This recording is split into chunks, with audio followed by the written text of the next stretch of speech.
അതിലായിരിക്കും. ഞാൻ പ്രസ്താവിച്ച വാക്യം കിടക്കുന്നത് 1 തിമോത്തിയോസ് 1:11 വാക്യമാണ്. അപ്പോസ്തലനായ പൗലോസ് തൻ്റെ നിജപുത്രനായി തിമോത്തിയോസിന് എഴുതിയ അനുഗ്രഹീതമായ 2 ലേഖനങ്ങൾ. അതിൽ 1-ാം ലേഖനം 1-ാം അധ്യായം അതിൻ്റെ 11-ാമത് വാക്യമാണ്, ധന്യനായ ദൈവത്തിൻ്റെ മഹത്വമുള്ള സുവിശേഷം. Price the Lord. ആ പ്രയോഗം എനിക്ക് വളരെ ഇഷ്ടമാണ്. ഒത്തിരി ഇടങ്ങളിലൊക്കെ ഞാൻ ആ വാക്യം തന്നെ പ്രസംഗിച്ചിട്ടുണ്ട്. യോഗങ്ങളുടെ പ്രഥമ രാത്രിയിൽ ഞാൻ പരിഗണിക്കപ്പെടുന്ന കുറേ സുവിശേഷ സംബന്ധമായ വാക്യങ്ങളിൽ ഒന്നാണ് 1 തിമോത്തിയോസ് 1:11 വാക്യം. ആ വാക്യത്തോടൊപ്പം നിങ്ങൾ ചിന്തിക്കേണ്ട വേറൊരു വാക്യം കൂടെ കുറിവാക്യത്തോടൊപ്പം ചേർത്ത് തരാം. 1 പത്രോസിന്റെ ലേഖനം 4-ാം അധ്യായം അതിൻ്റെ 17-ാമത് വാക്യത്തിൻ്റെ അവസാന ഭാഗം, ദൈവത്തിൻ്റെ സുവിശേഷം അനുസരിക്കാത്തവരുടെ അവസാനം എന്താകും? ഓക്കെ, ദൈവത്തിൻ്റെ സുവിശേഷം അനുസരിക്കാത്തവരുടെ അവസാനം എന്താവും? അപ്പൊ ധന്യനായ ദൈവത്തിൻ്റെ മഹത്വമുള്ള സുവിശേഷം, ആ മഹത്വമുള്ള സുവിശേഷം അനുസരിക്കാത്തവരുടെ അവസാനം എന്താകും? ഈ 2 വാക്യങ്ങളെ ഒരുമിച്ച് സമന്വയിപ്പിച്ചുകൊണ്ട് ദീർഘനേരം പറയാൻ ഇന്ന് രാത്രി നേരമില്ല. എങ്കിലും ചില ചിന്തകൾ ക്രമീകരിച്ച് ഈ സമയപരിധിക്കകത്തെൻ്റെ സന്ദേശത്തെ അവസാനിപ്പിക്കാം. പ്രാരംഭരാത്രി നീണ്ടുപോകുന്നത് അടുത്ത രാത്രികളെ ബാധിക്കുമെന്ന് എനിക്കറിയാം. ആകെ 3 രാത്രികളാണ് നമ്മുടെ യോഗങ്ങൾ. അത് 3 രാത്രിയും ആസ്വാദ്യമാകാൻ ദൈവം കൃപ ചെയ്യട്ടെ എന്ന് പ്രാർത്ഥിക്കുകയും, ഗാഡ് ഈസ് ലവ് എന്ന വാട്സപ്പ് കൂട്ടായ്മ, അതിനെക്കുറിച്ച് ചിലത് ദൈവശാസ്ത്ര സംബന്ധമായി പറയാൻ എനിക്കൊരു നിയോഗമുണ്ട്. ഗാഡ് ഈസ് ലവ്, ദൈവം സ്നേഹമാണ്. ഗാഡ് ഈസ് ലവ് എന്നുള്ളതിനെ ആധുനിക ലോകം വികൃതമാക്കുന്നുണ്ട്, അതിനകത്ത് വികല്പം വരുത്തുന്നുണ്ട്, വൈകൃതമാക്കുന്നുണ്ട്. ലവ് ഈസ് ഗോഡ് എന്നൊക്കെ ചിലർ തിരുത്തി വായിക്കുന്നുണ്ട്. ലവ് ഈസ് ഗോഡ്, തെറ്റാണത്, അബദ്ധമാണ്. ലവ് ഈസ് ഗോഡ് അല്ല, പകരം ഗോഡ് ഈസ് ലവ്. യോഹന്നാൻ എന്ന തിയോളജിയൻ, ഗ്രേറ്റ് തിയോളജിയൻ, ലോകത്തിന് സമ്മാനിച്ചിട്ടുള്ള മഹത്തായിരിക്കുന്ന ഒരു വേദശകലമാണ് ഗോഡ് ഈസ് ലവ് എന്നുള്ളത്. ഇവിടെ നാം അറിയേണ്ട ഒരാത്മിക ചിന്ത ഞാൻ പറയാം. ദൈവം എന്ന പ്രയോഗം സംഘടിത നാമമാണ്. ആ നാമം സംഘടിത നാമമാണ്. ഒന്ന് പിതാവാം ദൈവം, പുത്രനാം ദൈവം, പരിശുദ്ധാത്മാവാം ദൈവം. ഈ 3 ആളത്വങ്ങളുടെ ഒരുമിച്ചുള്ള സമ്മേളനമാണ് ദൈവം എന്ന പ്രയോഗത്തിൽ നമുക്ക് കാണാൻ കഴിയുക. അപ്പൊ ഗോഡ് ഈസ് ലവ് എന്ന് പറയുമ്പോൾ ഏത് ദൈവമാണ് നമ്മെ സ്നേഹിച്ചത് എന്ന് ചിന്തിക്കേണ്ടതായിട്ടുണ്ട്. ഈ 3 ആളത്വങ്ങളും നമ്മെ സ്നേഹിച്ചു എന്നുള്ളതാണ് ശരി. Price the Lord. യോഹന്നാന്റെ സുവിശേഷം 3:16 നാം കാണുന്നത്, ആരും നശിച്ചു പോകാതിരിക്കാൻ ദൈവം അവനെ നൽകുവാൻ തക്കവണ്ണം, ബാക്കി പറ, ലോകത്തെ സ്നേഹിച്ചു എന്നുള്ളതാണ്. അപ്പൊ പിതാവാം ദൈവം തൻ്റെ പുത്രനെ നമുക്ക് വേണ്ടി നൽകിയത് നമ്മെ സ്നേഹിച്ചിട്ടാണ് എന്ന് നാം അറിയണം. നമ്മെ സ്നേഹിച്ചു. ഇനിയും അത് യോഹന്നാൻ 3:16 അത് നമുക്കറിയാവുന്ന വാക്യം. എഫെസ്യ ലേഖനം 5-ാം അധ്യായം അതിൻ്റെ 2-ാമത് വാക്യം, മറക്കരുത്, ഒരിക്കലും ആരും മറക്കരുത്, വീണ്ടെടുക്കപ്പെട്ടവരാരും മറന്നു പോകരുത്. അതൊരു വാക്യമാണ്. എഫെസ്യ ലേഖനം 5-ാം അധ്യായം അതിൻ്റെ 2-ാമത് വാക്യം. അവിടെ പറയുന്നു, അവൻ നമ്മെ സ്നേഹിച്ച് തന്നെത്താൻ നമുക്ക് വേണ്ടി വഴിപാടും യാഗവുമായി തീർന്നു. അതാരാണ്? നമ്മുടെ പ്രാണനാഥൻ, നമ്മുടെ വീണ്ടെടുപ്പുകാരൻ. അപ്പം പരിശുദ്ധ തൃത്വത്തിലെ 1-ാം ആളത്വമായ പിതാവാം ദൈവം നമ്മെ സ്നേഹിച്ച് തൻ്റെ പുത്രനെ നൽകി. 2-ാം ആളത്വമായ ക്രിസ്തു നമ്മെ സ്നേഹിച്ച് നമുക്ക് വേണ്ടി തന്നെത്താൻ വഴിപാടും യാഗവുമായി തീർന്നു. ദൈവത്തിന് സൗരഭ്യവാസനയായി തന്നെത്താൻ അർപ്പിച്ചു. അപ്പൊ പിതാവിൻ്റെ ഇഷ്ടത്തിന് മനസ്സോടെ ഉദ്ദണ്ണത്താലോ നിർബന്ധത്താലോ പരമയാഗമായി തീർന്നതല്ല, പകരം നമ്മെ സ്നേഹിച്ചിട്ടാണ് കർത്താവ് അങ്ങനെ ചെയ്തത്. എത്ര പേർക്ക് മനസ്സിലാകുന്നുണ്ട് ഞാൻ പറയുന്നത്? പിതാവായ ദൈവത്തിൻ്റെ ഇഷ്ടപ്രകാരം നമുക്ക് വേണ്ടി തിരുവവതാരം ചെയ്യുകയും പരമയാഗമായി തീരുകയും പുനരുദ്ധാനം പ്രാപിക്കുകയും സ്വർഗാരോഹണം ചെയ്യുകയും ചെയ്തത് പിതാവിൻ്റെ ഇഷ്ടത്താലാണ്. അപ്പോൾ അത് നമ്മെ സ്നേഹിച്ചിട്ടാണ് ചെയ്തത്. അപ്പോൾ ഗാഡ് ഈസ് ലവ് എന്നുള്ളതിന് 2-ാമത് അങ്ങനെ ഒരു ആശയത്തിൻ്റെ ആഴം നാം അറിയണം. പുത്രനും നമ്മെ സ്നേഹിച്ചു. ഇനി നമ്മെ സ്നേഹിച്ച് മരണപ്പെട്ട പുത്രനെ മരിച്ചവരുടെ ഇടയിൽ നിന്ന് എഴുന്നേൽപ്പിച്ചത് ദൈവശക്തിയാണ്, അഥവാ പരിശുദ്ധാത്മാവാണ്. അപ്പോൾ ആത്മാവും നമ്മെ സ്നേഹിച്ചു. അങ്ങനെ ആവുമ്പോൾ ഗാഡ് ഈസ് ലവ് എന്ന് പറയുമ്പോൾ പിതാവ്, പുത്രൻ, പരിശുദ്ധാത്മാവ്, ഈ 3 ആളത്വങ്ങളും നമ്മളെ സ്നേഹിച്ചുകൊണ്ടേയിരിക്കുന്നു. എത്ര പേർക്ക് ബോധ്യമാകുന്നുണ്ട്? അതാണ് ഗാഡ് ഈസ് ലവ്. ആ സ്നേഹത്തിലേക്ക് ജനത്തെ കൊണ്ടുവരിക എന്നുള്ളതാകണം നമ്മുടെ ക്രൈസ്തവീയതയുടെ ആത്യന്തികമായ ലക്ഷ്യം. ഇവിടെ കുറെ പാടി പറഞ്ഞ് പ്രൈസ് വർഷിപ്പ് ഒക്കെ നടത്തി മാസയോഗം, കൺവെൻഷൻ, കാത്തിരിപ്പ് യോഗം, ഉപവാസ പ്രാർത്ഥന, സഭായോഗം, ബൈബിൾ ക്ലാസ്, അതും ഇതുമെല്ലാം കൂടെ കണ്ടുകെട്ടറിഞ്ഞ അനുഭവിച്ചിങ്ങനെ പോകുക എന്നുള്ളത് മാത്രമല്ല, ഈ ദൈവസ്നേഹത്തിലേക്ക് ജനത്തെ മുഴുവനും കൂട്ടിവരുത്തണം എന്ന് എന്നുള്ളത് ആ ഒരു ഉത്തരവാദിത്വം സാമർഥ്യത്തോടെ സമർപ്പണത്തോടെ ഏറ്റെടുത്തുകൊണ്ട് പോകുമ്പോഴാണ് അത് ജനത്തിന് പ്രയോജനമാകുന്നത്. 3 ചിന്തകളിൽ ഞാൻ ഇങ്ങനെ പറയട്ടെ. ദൈവത്തിൻ്റെ സുവിശേഷം അറിയണം എല്ലാവരും. 2, ദൈവത്തിൻ്റെ സുവിശേഷം അനുശാസിക്കുന്നത് പോലെ ആയിത്തീരണം. അപ്പോൾ 1 എന്തോ ചെയ്യണം? അറിയണം, ടു നോ എന്നുള്ളത്. 2, ടു ബിക്കം എന്നുള്ളത്, ആയിത്തീരണം. നമ്മൾ സുവിശേഷം അനുശാസിക്കുന്നത് പോലെ ആയിത്തീരണം. 3, സുവിശേഷത്തെ അറിയിക്കണം, ടു മേക്ക് നോൺ. ഈ 3 തത്വങ്ങളിൽ അധിഷ്ഠിതമായി നമ്മുടെ ക്രിസ്തീയ ജീവിതത്തെ നമുക്ക് പണിതുറപ്പിക്കാൻ കഴിയുമെങ്കിൽ, ആ ലക്ഷ്യത്തിൽ ഊന്നിക്കൊണ്ട് നമ്മുടെ ചലനങ്ങളെ നിയന്ത്രിക്കാൻ കഴിയുമെങ്കിൽ, അവിടെയാണ് ദൈവപ്രസാദം നമ്മുടെ മേൽ ഉണ്ടാകുന്നത്. ബോധ്യമായവർ കർത്താവിനെ സ്തുതിച്ചാട്ടെ. Praise the lord. God is love എന്ന വാട്സപ്പ് കൂട്ടായ്മ, അതിനകത്ത് അംഗങ്ങളായിരിക്കുന്ന മുഴുവൻ ആളുകളും ഏത് രാജ്യത്തായാലും ലോകത്തിൻ്റെ ഏത് കോണിലായാലും, ഇനി കേരളത്തിൽ ഉള്ളവരും ഇന്നിവിടെ കേൾക്കുന്ന പ്രിയപ്പെട്ടവരെല്ലാവരും അറിയുക, ആയിത്തീരുക, അറിയിക്കുക എന്ന 3 തത്വങ്ങളിൽ അധിഷ്ഠിതമായ ക്രിസ്ത്യ ജീവിതത്തെ നിറവേറ്റാൻ സർവകൃപാലു നമ്മുടെ മേൽ എല്ലാവിധമായ അനുഗ്രഹങ്ങളെയും പകരട്ടെ എന്ന് പ്രാർത്ഥിച്ചുകൊണ്ട് മുഖവരയിൽ നിന്ന് ഞാൻ പൂർണ്ണമായും വിടകൊണ്ടിട്ട് വാക്യത്തിലേക്ക് പ്രവേശിക്കുകയാണ്. പ്രാർത്ഥനയോടെ ശ്രദ്ധിക്കുക. അപ്പോസ്തലനായ പൗലോസിന് ശേഷമായി കുറേ പേര് തനിക്കൊപ്പം ഉണ്ടാകണമെന്ന വിശാല ഹൃദയമുള്ളൊരു ദൈവദാസന് ലീഡറായിരുന്നു അദ്ദേഹം. തനിക്ക് ശേഷം വേറെ ആരും ഉണ്ടാകരുതെന്ന താല്പര്യത്തിലും തീരുമാനത്തിലും കരുക്കൾ നീക്കുന്ന വേറെ ഒത്തിരി നേതാക്കന്മാരെ നമുക്ക് കാണാൻ പറ്റുന്നുണ്ട്. പക്ഷേ പൗലോസ് അങ്ങനെയായിരുന്നില്ല. തൻ്റെ എഴുത്തുപുരയിൽ തനിക്ക് പകരം ഇരുന്നെഴുതാൻ കുറേ പേര് വേണം. താൻ യാത്ര ചെയ്ത പ്രേക്ഷിത പ്രയാണ വഴിയിലൂടെ വേറെ കുറേ ആളുകളുടെ കാലുകൾ ഓടണം. താൻ സ്ഥാപിച്ചതായിരിക്കുന്ന ഏകദേശം 14ഓളം സഭകളുണ്ട്. അതുപോലെ എല്ലാ മേഖലകളിലും സഭകൾ സ്ഥാപിതമാകുകയും അത് വ്യാപകമാകുകയും ചെയ്യണം എന്ന താല്പര്യത്തോടെ ചിലരെയൊക്കെ താൻ തട്ടി തലോടി തഴുകി വളർത്തിക്കൊണ്ടുവന്നു. ആരെയും തളർത്തിയിട്ടില്ല, ആരെയും ഒഴിവാക്കിയിട്ടില്ല, ആരെയും അവഗണിച്ചിട്ടില്ല. എല്ലാവരെയും താൻ പ്രോത്സാഹിപ്പിക്കുകയായിരുന്നു. തിമോത്തിയോസും തീത്തോസും തിഹിക്കോസും എപ്പഫ്രാദിത്തോസും അക്വിലാസും പ്രിസ്കില്ലയും ത്രുഫൈനയും ത്രുഫോസയും ഫേബയും കർത്തോസും തർത്തോസും ഗായോസും ഒക്കെ ആ കരപരിപാലനത്തിൻ്റെ സുഖം അനുഭവിച്ചവര്. പിന്നാലെ ദേ വരുന്നു ഡോക്ടർ ലൂക്ക് അടക്കമുള്ള പ്രമുഖ താരങ്ങൾ. ആദ്യം നിഴൽ പോലെ തന്നെ ചുമന്നുകൊണ്ട് തന്നെ പ്രോത്സാഹിപ്പിച്ചുകൊണ്ട് നടന്ന ബർന്നബാസിനെ ഞാൻ വിസ്മരിക്കുന്നില്ല. അങ്ങനെ ഒട്ടനവധി താരങ്ങൾ. ഇവരെ എല്ലാവരെയും പൗലോസ് തനിക്ക് കിട്ടിയ ദർശനമനുസരിച്ച് ആത്മീയമായി കരുത്തുള്ളവരാക്കി. അഭിഷക്ത ദൈവദാസന്മാർ ഒത്തിരി പേരുണ്ട്. ഈ പ്രിയ കുഞ്ഞുങ്ങൾ നടത്തിയ യോഗത്തിൽ ഒരുപക്ഷെ വിശ്വാസി സമൂഹം ഒത്തിരി പേരില്ലെങ്കിൽ പോലും ഒത്തിരി പാസ്റ്റേഴ്സ് വന്നിട്ടുണ്ട്. ഒരു സെൻട്രൽ കൺവെൻഷൻ്റെ ഒക്കെ ഒരു സ്റ്റൈലുണ്ട്. ഇത്രയും പാസ്റ്റർമാരൊക്കെ ഒരു സെൻട്രൽ കൺവെൻഷനെ വരാൻ പറ്റുള്ളൂ. സിജിമോളെ ഒത്തിരി ഭാഗ്യവതിയാണ് താങ്കൾ. Price the Lord.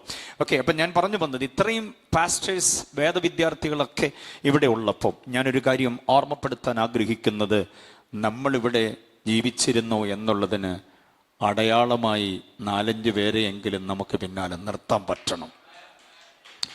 നമ്മൾ കൈ കൊടുത്തത് കൊണ്ട്, നമ്മൾ തലോടിയത് കൊണ്ട്, നമ്മൾ തഴുകിയത് കൊണ്ട്, നമ്മൾ അവസരം കൊടുത്തത് കൊണ്ട്, നമ്മൾ കയറ്റി നിർത്തിയത് കൊണ്ട്, മോനെ നീ പറ 10 മിനിറ്റ് എന്ന് പറഞ്ഞ് നമ്മൾ കയറ്റി വിട്ടതുകൊണ്ട്, നമ്മൾ വായിക്കേണ്ട സങ്കീർത്തനം സഭയിൽ ഒരു പയ്യനെ കൊണ്ട് വായിപ്പിച്ചത് കൊണ്ട് നാളെ അവൻ കരുത്തോടെ 10 വർത്തമാനം പറയാൻ പറ്റിയെങ്കിൽ എന്നെങ്കിലും ഒരിക്കൽ അവൻ പറയും, ഇന്ന ദൈവദാസനെ എന്നെ പോക്കിക്കൊണ്ട് വന്നേ. Price the Lord. അത് നമ്മളിവിടെ ഉണ്ടായിരുന്നു എന്നുള്ളതിൻ്റെ തെളിവാണ്. സ്തോത്രം. നമ്മളിവിടെ ഉണ്ടായിരുന്നു എന്നുള്ളതിൻ്റെ ഒരു സിഗ്നേച്ചറാണ്. ചിലരൊക്കെ തിമോത്തിയോസ് എന്ന് പറയുന്നത്, പൗലോസ് എന്ന് പറയുന്ന ഒരു മഹാമനുഷ്യൻ ഉണ്ടായിരുന്നു എന്നുള്ളതിൻ്റെ കയ്യൊപ്പല്ലേ എന്നതുപോലെ തിമോത്തിയോസിനെയും തീത്തോസിനെയും ഒക്കെ ഒരുക്കി നിർത്തിയത് പൗലോസാണ്. അവർക്ക് വേണ്ടി പൗലോസ് പിന്നീട് കൂടെ ഉണ്ടായിരുന്നപ്പോൾ ഒത്തിരി കാര്യങ്ങൾ പറഞ്ഞ് പഠിപ്പിച്ചിട്ടുണ്ട്. അതല്ലാതെ തന്നെ താൻ കാരാഗൃഹത്തിലായിരിക്കുമ്പോൾ ഇനി കണ്ടില്ലെങ്കിലോ എന്ന് ധരിച്ചിട്ട് എഴുതി അയക്കുന്ന അനുഗ്രഹീതമായ 2 ലേഖനങ്ങളാണ്. 1 തിമോത്തിയോസ്, 2 തിമോത്തിയോസ്, മറ്റൊരു നിജപുത്രനായ തീത്തോസിന് എഴുതുന്ന മറ്റൊരു ലേഖനം. ഈ 3 ലേഖനങ്ങളെയും കൂടി ഒരുമിച്ച് ഇടയ ലേഖനങ്ങൾ എന്ന് പറയുക, വൈദിക ലേഖനങ്ങൾ എന്ന് പറയും, പാസ്റ്ററൽ എപ്പിസ്റ്റൽസ് എന്നാണ് അവയെ അറിയപ്പെടുക. ഞാൻ 3 ചിന്തകൾ പറയാം, കുറിച്ചുകൊള്ളണം. ആ 3 ചിന്തകൾ മനസ്സിൻ്റെ ചെപ്പിൽ കുറിക്കണം, അകത്തതങ്ങ് സംസ്ഥാപിക്കണം. 3 കാര്യങ്ങൾ പറയുക. ഓൺലൈനിലുള്ളവരും കുറിക്കാൻ പറ്റിയാൽ കുറിച്ചുകൊള്ളണം. 3 കാര്യങ്ങൾ പറയാം. 1, പ്രൊട്ടക്ട് ദ ഗോസ്പൽ എന്നതാണ്. സുവിശേഷത്തെ സംരക്ഷിക്കുക. ആ വാചകം എഴുതിയെങ്കിൽ അതിൻ്റെ നേരെ എഴുതേണ്ടത് 1 തിമോത്തിയോസിൻ്റെ ലേഖനമാണ്. Protect the gospel. 1 തിമോത്തിയോസിൻ്റെ ലേഖനത്തെ ആകെ കാച്ചിക്കുറുക്കി എടുത്താൽ കിട്ടുന്ന സാരസത്തയാണ് പ്രൊട്ടക്ട് ദ ഗോസ്പൽ എന്ന് പറയുന്നത്. എവിടെ പാർത്താലും എന്ത് ചെയ്താലും സുവിശേഷത്തിൻ്റെ സംരക്ഷകരാകണം, അഥവാ സുവിശേഷത്തിൻ്റെ കാവലാളുകളാകണം നാം ഓരോരുത്തരും. നമ്മുടെ ജീവിതം കൊണ്ട്, നമ്മുടെ ദാമ്പത്യം കൊണ്ട്, സാമ്പത്തികം കൊണ്ട്, ഉടയും നടയും കൊണ്ട്, ഇടപാടുകൾ കൊണ്ട്, നിലപാടുകൾ കൊണ്ട് സുവിശേഷത്തിന് അപമാനമുണ്ടാകരുത്, സുവിശേഷത്തിന് ആക്ഷേപമുണ്ടാകരുത്. സുവിശേഷത്തിൻ്റെ കാവലാളുകളാകണം നമ്മൾ ഓരോരുത്തരും. ഓക്കെ, അതാണ് പ്രൊട്ടക്ട് ദ ഗോസ്പൽ. 6 അധ്യായങ്ങൾ ഒരുമിച്ച് ആ ഒരൊറ്റ ആശയത്തെയാണ് പ്രമേയമായി നിലകൊള്ളുന്നത് എന്ന് നാം അറിയണം. ഓക്കെ, അപ്പോൾ ഒന്നാമത്തെ വാചകം മറക്കരുത്. What is that? Protect the gospel എന്നത് സുവിശേഷത്തെ സംരക്ഷിക്കുക. രണ്ടാമത്തെ വാചകം മറക്കരുത്. രണ്ടാമത്തേതെന്ന് പറയുന്നത് പ്രൊക്ലൈം ദ ഗോസ്പൽ എന്നതാണ്, പ്രഘോഷിക്കുക, സുവിശേഷത്തെ പ്രഘോഷിക്കുക എന്നതാണ്. പ്രഘോഷണം ഈ ഭാഷ കൊണ്ട് പ്രസംഗിക്കാൻ പറ്റുന്നില്ലെങ്കിൽ പാട്ടുപാടി പ്രഘോഷിക്കണം. മനസ്സിലായോ? അതും ഒരു തരത്തിലെ പ്രഘോഷണമാണ്. പ്രസംഗകൻ ആളിനെ കിട്ടാൻ വേണ്ടി പാട്ടുകാരെ കൊണ്ട് പാടിക്കുന്നതല്ല. പാട്ടുപാടുക എന്ന് പറയുന്ന ക്രൈസ്തവ ഗാനങ്ങൾ, അവർ പാടിയ പാട്ടുകളൊക്കെ ശ്രദ്ധിച്ചോ, അതിനകത്തൊക്കെ ഹൈ ക്രിസ്റ്റോളജിയാണ്, ക്രിസ്തു പരിജ്ഞാനമാണ്. എല്ലാ നിലയിലും പരിപാലിക്കുന്ന, ആരും കാണാതെ, കണ്ടിട്ടും കാണാതെ പോകുമ്പോഴും അരികെ വന്ന് ചേർത്ത് നിർത്തുന്നൊരു കർത്താവ്, അത് ഹൈ ക്രിസ്റ്റോളജിയാണ്. തപിക്കുന്ന ഹൃദയങ്ങൾക്ക് ആശ്വാസം നൽകുന്ന അനുഗ്രഹീതമായിരിക്കുന്ന പ്രത്യാശയുടെ വരികളാണ് അവർ പാടിയത്. അതും സുവിശേഷീകരണമാണ്. അപ്പോൾ പ്രഘോഷണം എന്ന് പറയുന്നത് പാട്ടിലൂടാകാം, പ്രസംഗത്തിലൂടാകാം, വടിവത്തി അക്ഷരത്തിലൂടെ എഴുതി കൊടുത്തുമാകാം സുവിശേഷീകരണം. മനസ്സിലായോ? അതാണ് പ്രഘോഷണം എന്ന് പറയുന്നത്. അപ്പോൾ പ്രൊട്ടക്ട് ദ ഗോസ്പൽ ഒന്നാം ലേഖനത്തിൻ്റെ പ്രമേയമാണെങ്കിൽ, പ്രൊക്ലൈം ദ ഗോസ്പൽ എന്നുള്ളത് രണ്ടാം ലേഖനത്തിൻ്റെ പ്രമേയമാണ്. അതായത് 2 തിമോത്തിയോസിൻ്റെ ലേഖനം. പാടുന്ന കുഞ്ഞുങ്ങളെയൊക്കെ എനിക്ക് ഭയങ്കര ഇഷ്ടമാണ്. കാരണം ഞങ്ങൾ ഈ പ്രസംഗകർ പരുക്കൻ ശബ്ദം കൊണ്ട് പ്രസംഗിക്കുമ്പോൾ അവരുടെ താളാത്മകമായ ലയം, ശ്രുതി, സംഗീതത്തിൻ്റെ സമസ്ത സംഗതികളും കോർത്തിണക്കിക്കൊണ്ട് ഏത് വ്യക്തിയെയും യോഗസ്ഥലത്തേക്ക് അടുപ്പിക്കാൻ കഴിയത്തക്ക നിലയിൽ ഇതിനെ പ്രഘോഷിക്കാൻ ദൈവം അവരെ കരങ്ങളിൽ ഉപയോഗിക്കുന്നു. വളരെ അനുഗ്രഹമാണ്. എനിക്ക് കുഞ്ഞുങ്ങളോടൊക്കെയുള്ള വലിയ താല്പര്യം എന്താണെന്ന് ചോദിച്ചാൽ, അവർ പാടുന്ന ആ പാട്ടിൻ്റെ ആളത്വവുമായിട്ട് അവർക്ക് ആന്തരിക രമ്യതയുണ്ടെന്നുള്ളതാണ്. ആ വാചകം എത്ര പേർക്ക് മനസ്സിലായി? പാടുന്ന പാട്ടിലൊരു ആളത്വമുണ്ടല്ലോ. ആ ആളത്വം വേറെ ആരുമല്ല. ആര് തന്നെയാണ്? നമ്മുടെ കർത്താവാണ്. ആ കർത്താവുമായിട്ട് ആന്തരിക രമ്യതയുള്ള പാട്ടുകാരി പാടിയെങ്കിലേ നമുക്കത് ആസ്വദിക്കാൻ പറ്റത്തുള്ളൂ. അതാണ് അതിൻ്റെ വസ്തുത. ക്രിസ്തീയ ഗാനങ്ങൾ രക്ഷിക്കപ്പെടാത്ത എത്രയോ ഗായകർ പാടുന്നുണ്ട്. അതൊക്കെ കേട്ടിരുന്ന് താളമൊക്കെ അടിച്ച് കേട്ടിരിക്കാമെന്നുള്ളതല്ലാതെ നമ്മുടെ ഹൃദയത്തെ ആ സംഗീതം തൊടാതെ പോകുന്നുണ്ട്. പക്ഷേ ഈ ക്രിസ്തുവുമായി ആന്തരിക രമ്യതയുള്ളവൻ പാടുമ്പോൾ നമ്മുടെ കണ്ണറിയാതെ നനയുന്നു, നമ്മുടെ കരങ്ങൾ ചലിക്കുന്നു, നമ്മൾ സ്തോത്രം പറയുന്നു, നമ്മൾ ഏങ്ങി ഏങ്ങി കരയുന്നു. ഒരു സംഗീത നിശ നടക്കുകയാണ് ഒരു വലിയ ഓഡിറ്റോറിയത്തിൽ. ധാരാളം ആളുകൾ കൂടി വന്നിട്ടുണ്ട്. അവരുടെ ആവശ്യപ്രകാരം ഓരോരോ പാട്ടുകൾ മാറി മാറി പാടുക. രാത്രിയേറെ കനത്തു. സംഘാടകരാദിയായി, നിർത്താൻ നേരം കഴിഞ്ഞു. എന്നിട്ടും ആവശ്യപ്പെടുകയാണ് പാട്ട്. ഏറ്റവും ഒടുവിൽ പ്രസൈഡ് ചെയ്ത ആൾ വന്നു പറഞ്ഞു, ക്ഷമിക്കണം, നിങ്ങൾ ഇനി പാടാൻ പോകുന്നത് അവസാനത്തെ പാട്ടാണ്. നമ്മുടെ ഈ പ്രാവശ്യത്തെ സംഗീത നിശ ഇവിടെ ഈ ഒരൊറ്റ പാട്ട് കൊണ്ട് അവസാനിപ്പിക്കുകയാണ്.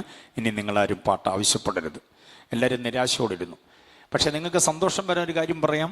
അവസാനത്തെ പാട്ട് പാടുന്നത് നമ്മുടെ പ്രധാന ഗായകൻ എന്ന് പറഞ്ഞ അദ്ദേഹത്തിൻ്റെ പേര് പറഞ്ഞപ്പോഴത്തേക്ക് ജനം ഭയങ്കരമായിട്ട് ആവേശത്തിമിർപ്പിലേക്ക് വന്ന് ഹർഷാരവത്തോടെ എല്ലാവരും ചാടി എഴുന്നേറ്റ് നൃത്തം ചെയ്യാനൊക്കെ തുടങ്ങി. പാട്ട് തുടങ്ങുന്നതിന് മുമ്പേ ആ പ്രധാന ഗായകൻ ഇങ്ങോട്ട് വന്നിട്ട് മൈക്കെടുത്തിട്ട് പറഞ്ഞു, നമ്മുടെ ഈ പ്രാവശ്യത്തെ സംഗീത നിശയുടെ അവസാനത്തെ ഗാനമാണിത് എന്ന് അധ്യക്ഷൻ അനൗൺസ് ചെയ്തല്ലോ. അങ്ങനെയാണെങ്കിൽ നമുക്കൊക്കെ പരിചിതമായി സറയ്യലിൻ്റെ മധുര ഗായകൻ ദാവീദ് എഴുതിയ 23-ാം സങ്കീർത്തനത്തെ ആസ്പദീകരിച്ചുകൊണ്ട് ഞാനൊരു പാട്ട് പാടാം. അപ്പോൾ എല്ലാവർക്കും ഭയങ്കര സന്തോഷമായി, എല്ലാവർക്കും ഭയങ്കര ആവേശമായി. അദ്ദേഹം ആ പാട്ട് പാടി.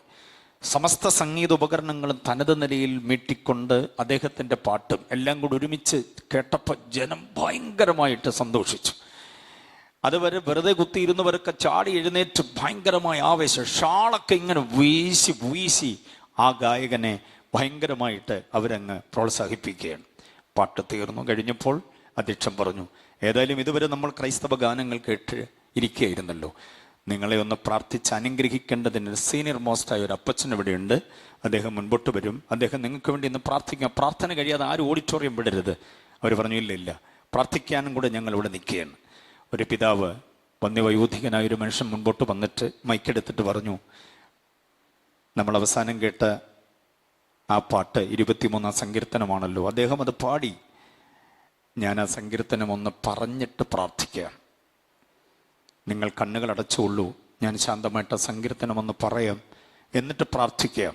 ഞാനത് പറയുമ്പോൾ ആ വരികളിലൂടെ നിങ്ങൾ ധ്യാനത്തോടെ എന്നോടൊപ്പം ഉണ്ടാകണമെന്നൊരു ഇൻട്രൊഡക്ഷനോടെ കൊടുത്തിട്ട് അദ്ദേഹം ആ സങ്കീർത്തനം പറഞ്ഞു തുടങ്ങി. യഹോവ എൻ്റെ ഇടയനാകുന്നു, എനിക്ക് മുട്ടുണ്ടാകുകയില്ല എന്നുള്ള വരികൾ അദ്ദേഹം നിനിർത്തി സ്പഷ്ടമായി സ്ഫുടമായി വ്യക്തമായി പറഞ്ഞു. എല്ലാവരും കേട്ടുകൊണ്ടിരിക്കുമ്പോൾ ശ്രദ്ധിച്ചപ്പോൾ ഏങ്ങലടികൾ ഉയർന്നു. ആരും ചിരിക്കുന്നില്ല, കൈയടിക്കുന്നില്ല, പക്ഷേ ഏങ്ങലടികൾ ഉയർന്നു. ചിലരടക്കി കരയാൻ തുടങ്ങി, ചിലരുടെ കരച്ചിൽ വിങ്ങിപ്പൊട്ടി പുറത്തേക്ക് പോയി, ചിലരങ്ങ് ഭയങ്കരമായി നിലവിളിക്കാൻ തുടങ്ങി. സങ്കീർത്തനം അങ്ങനെ പറഞ്ഞുകൊണ്ടേയിരുന്നു. ഒടുവിൽ ഞാൻ യഹോവയുടെ ആലയത്തിൽ ദീർഘകാലം വസിക്കും എന്ന് പറഞ്ഞു നിർത്തിയപ്പോഴത്തേക്ക് ഒരു ഭയങ്കര നിലവിളി അങ്ങ് ഉയർന്നു. കരയുന്നവർക്കും മനസ്സിലാകുന്നില്ല എന്തിനാ കരയുന്നത്, പക്ഷെ അറിയാതെ അവരങ്ങ് കരഞ്ഞു പോവുകയാണ്. അത് കഴിഞ്ഞിട്ട് അദ്ദേഹം പ്രാർത്ഥിച്ചപ്പോഴത്തേക്ക് നിലവിളി ഭയാനകമായി മാറി. ആളുകളങ്ങ് വല്ലാതെ കരയുകയാണ്. അവസാനം ആമേൻ പറഞ്ഞിട്ട് അദ്ദേഹം മൈക്ക് കൊടുത്തിട്ട് പതിയെ വേദി വിട്ട് പുറത്തേക്ക് ഇറങ്ങി. ഓഡിറ്റോറിയത്തിൽ നിന്ന് ആരും പുറത്തേക്ക് പോകുന്നില്ല. അവസാനം അധ്യക്ഷൻ പറഞ്ഞു, സമാധാനത്തോടെ എല്ലാവർക്കും ഭവനങ്ങളിലേക്ക് പോകാമെന്ന് പറഞ്ഞപ്പോൾ ഓരോരുത്തരായിട്ട് ഇറങ്ങി. പക്ഷെ മുറ്റത്ത് കുറേ പത്രപ്രവർത്തകർ ക്യാമറയും ഒക്കെ ആയിട്ട് അങ്ങനെ നിൽക്കുകയാണ്. ഓരോരുത്തർ ഇറങ്ങി വരുന്നവരോട് ചോദിച്ചു, അല്ല 23-ാം സങ്കീർത്തനം പാട്ടായിട്ട് കേട്ടപ്പോൾ നിങ്ങൾ ചാടിത്തുള്ളി തിമിർത്ത് ഭയങ്കരമായി നൃത്തച്ചുവടുകളോടെ ആയിരുന്നല്ലോ, പക്ഷേ അതേ സങ്കീർത്തനം തന്നെ ആ അപ്പച്ചൻ പറഞ്ഞു കേട്ടപ്പോൾ നിങ്ങൾ കരയുകയായിരുന്നല്ലോ, നിങ്ങളുടെ വികാരം വേറൊന്നായിരുന്നു, എന്തു പറ്റി, ആ വ്യത്യാസം ഒന്ന് പറയാമോ എന്ന് ചോദിച്ചിട്ട് ഓരോരുത്തരുടെ നേരെ മൈക്ക് കാട്ടി.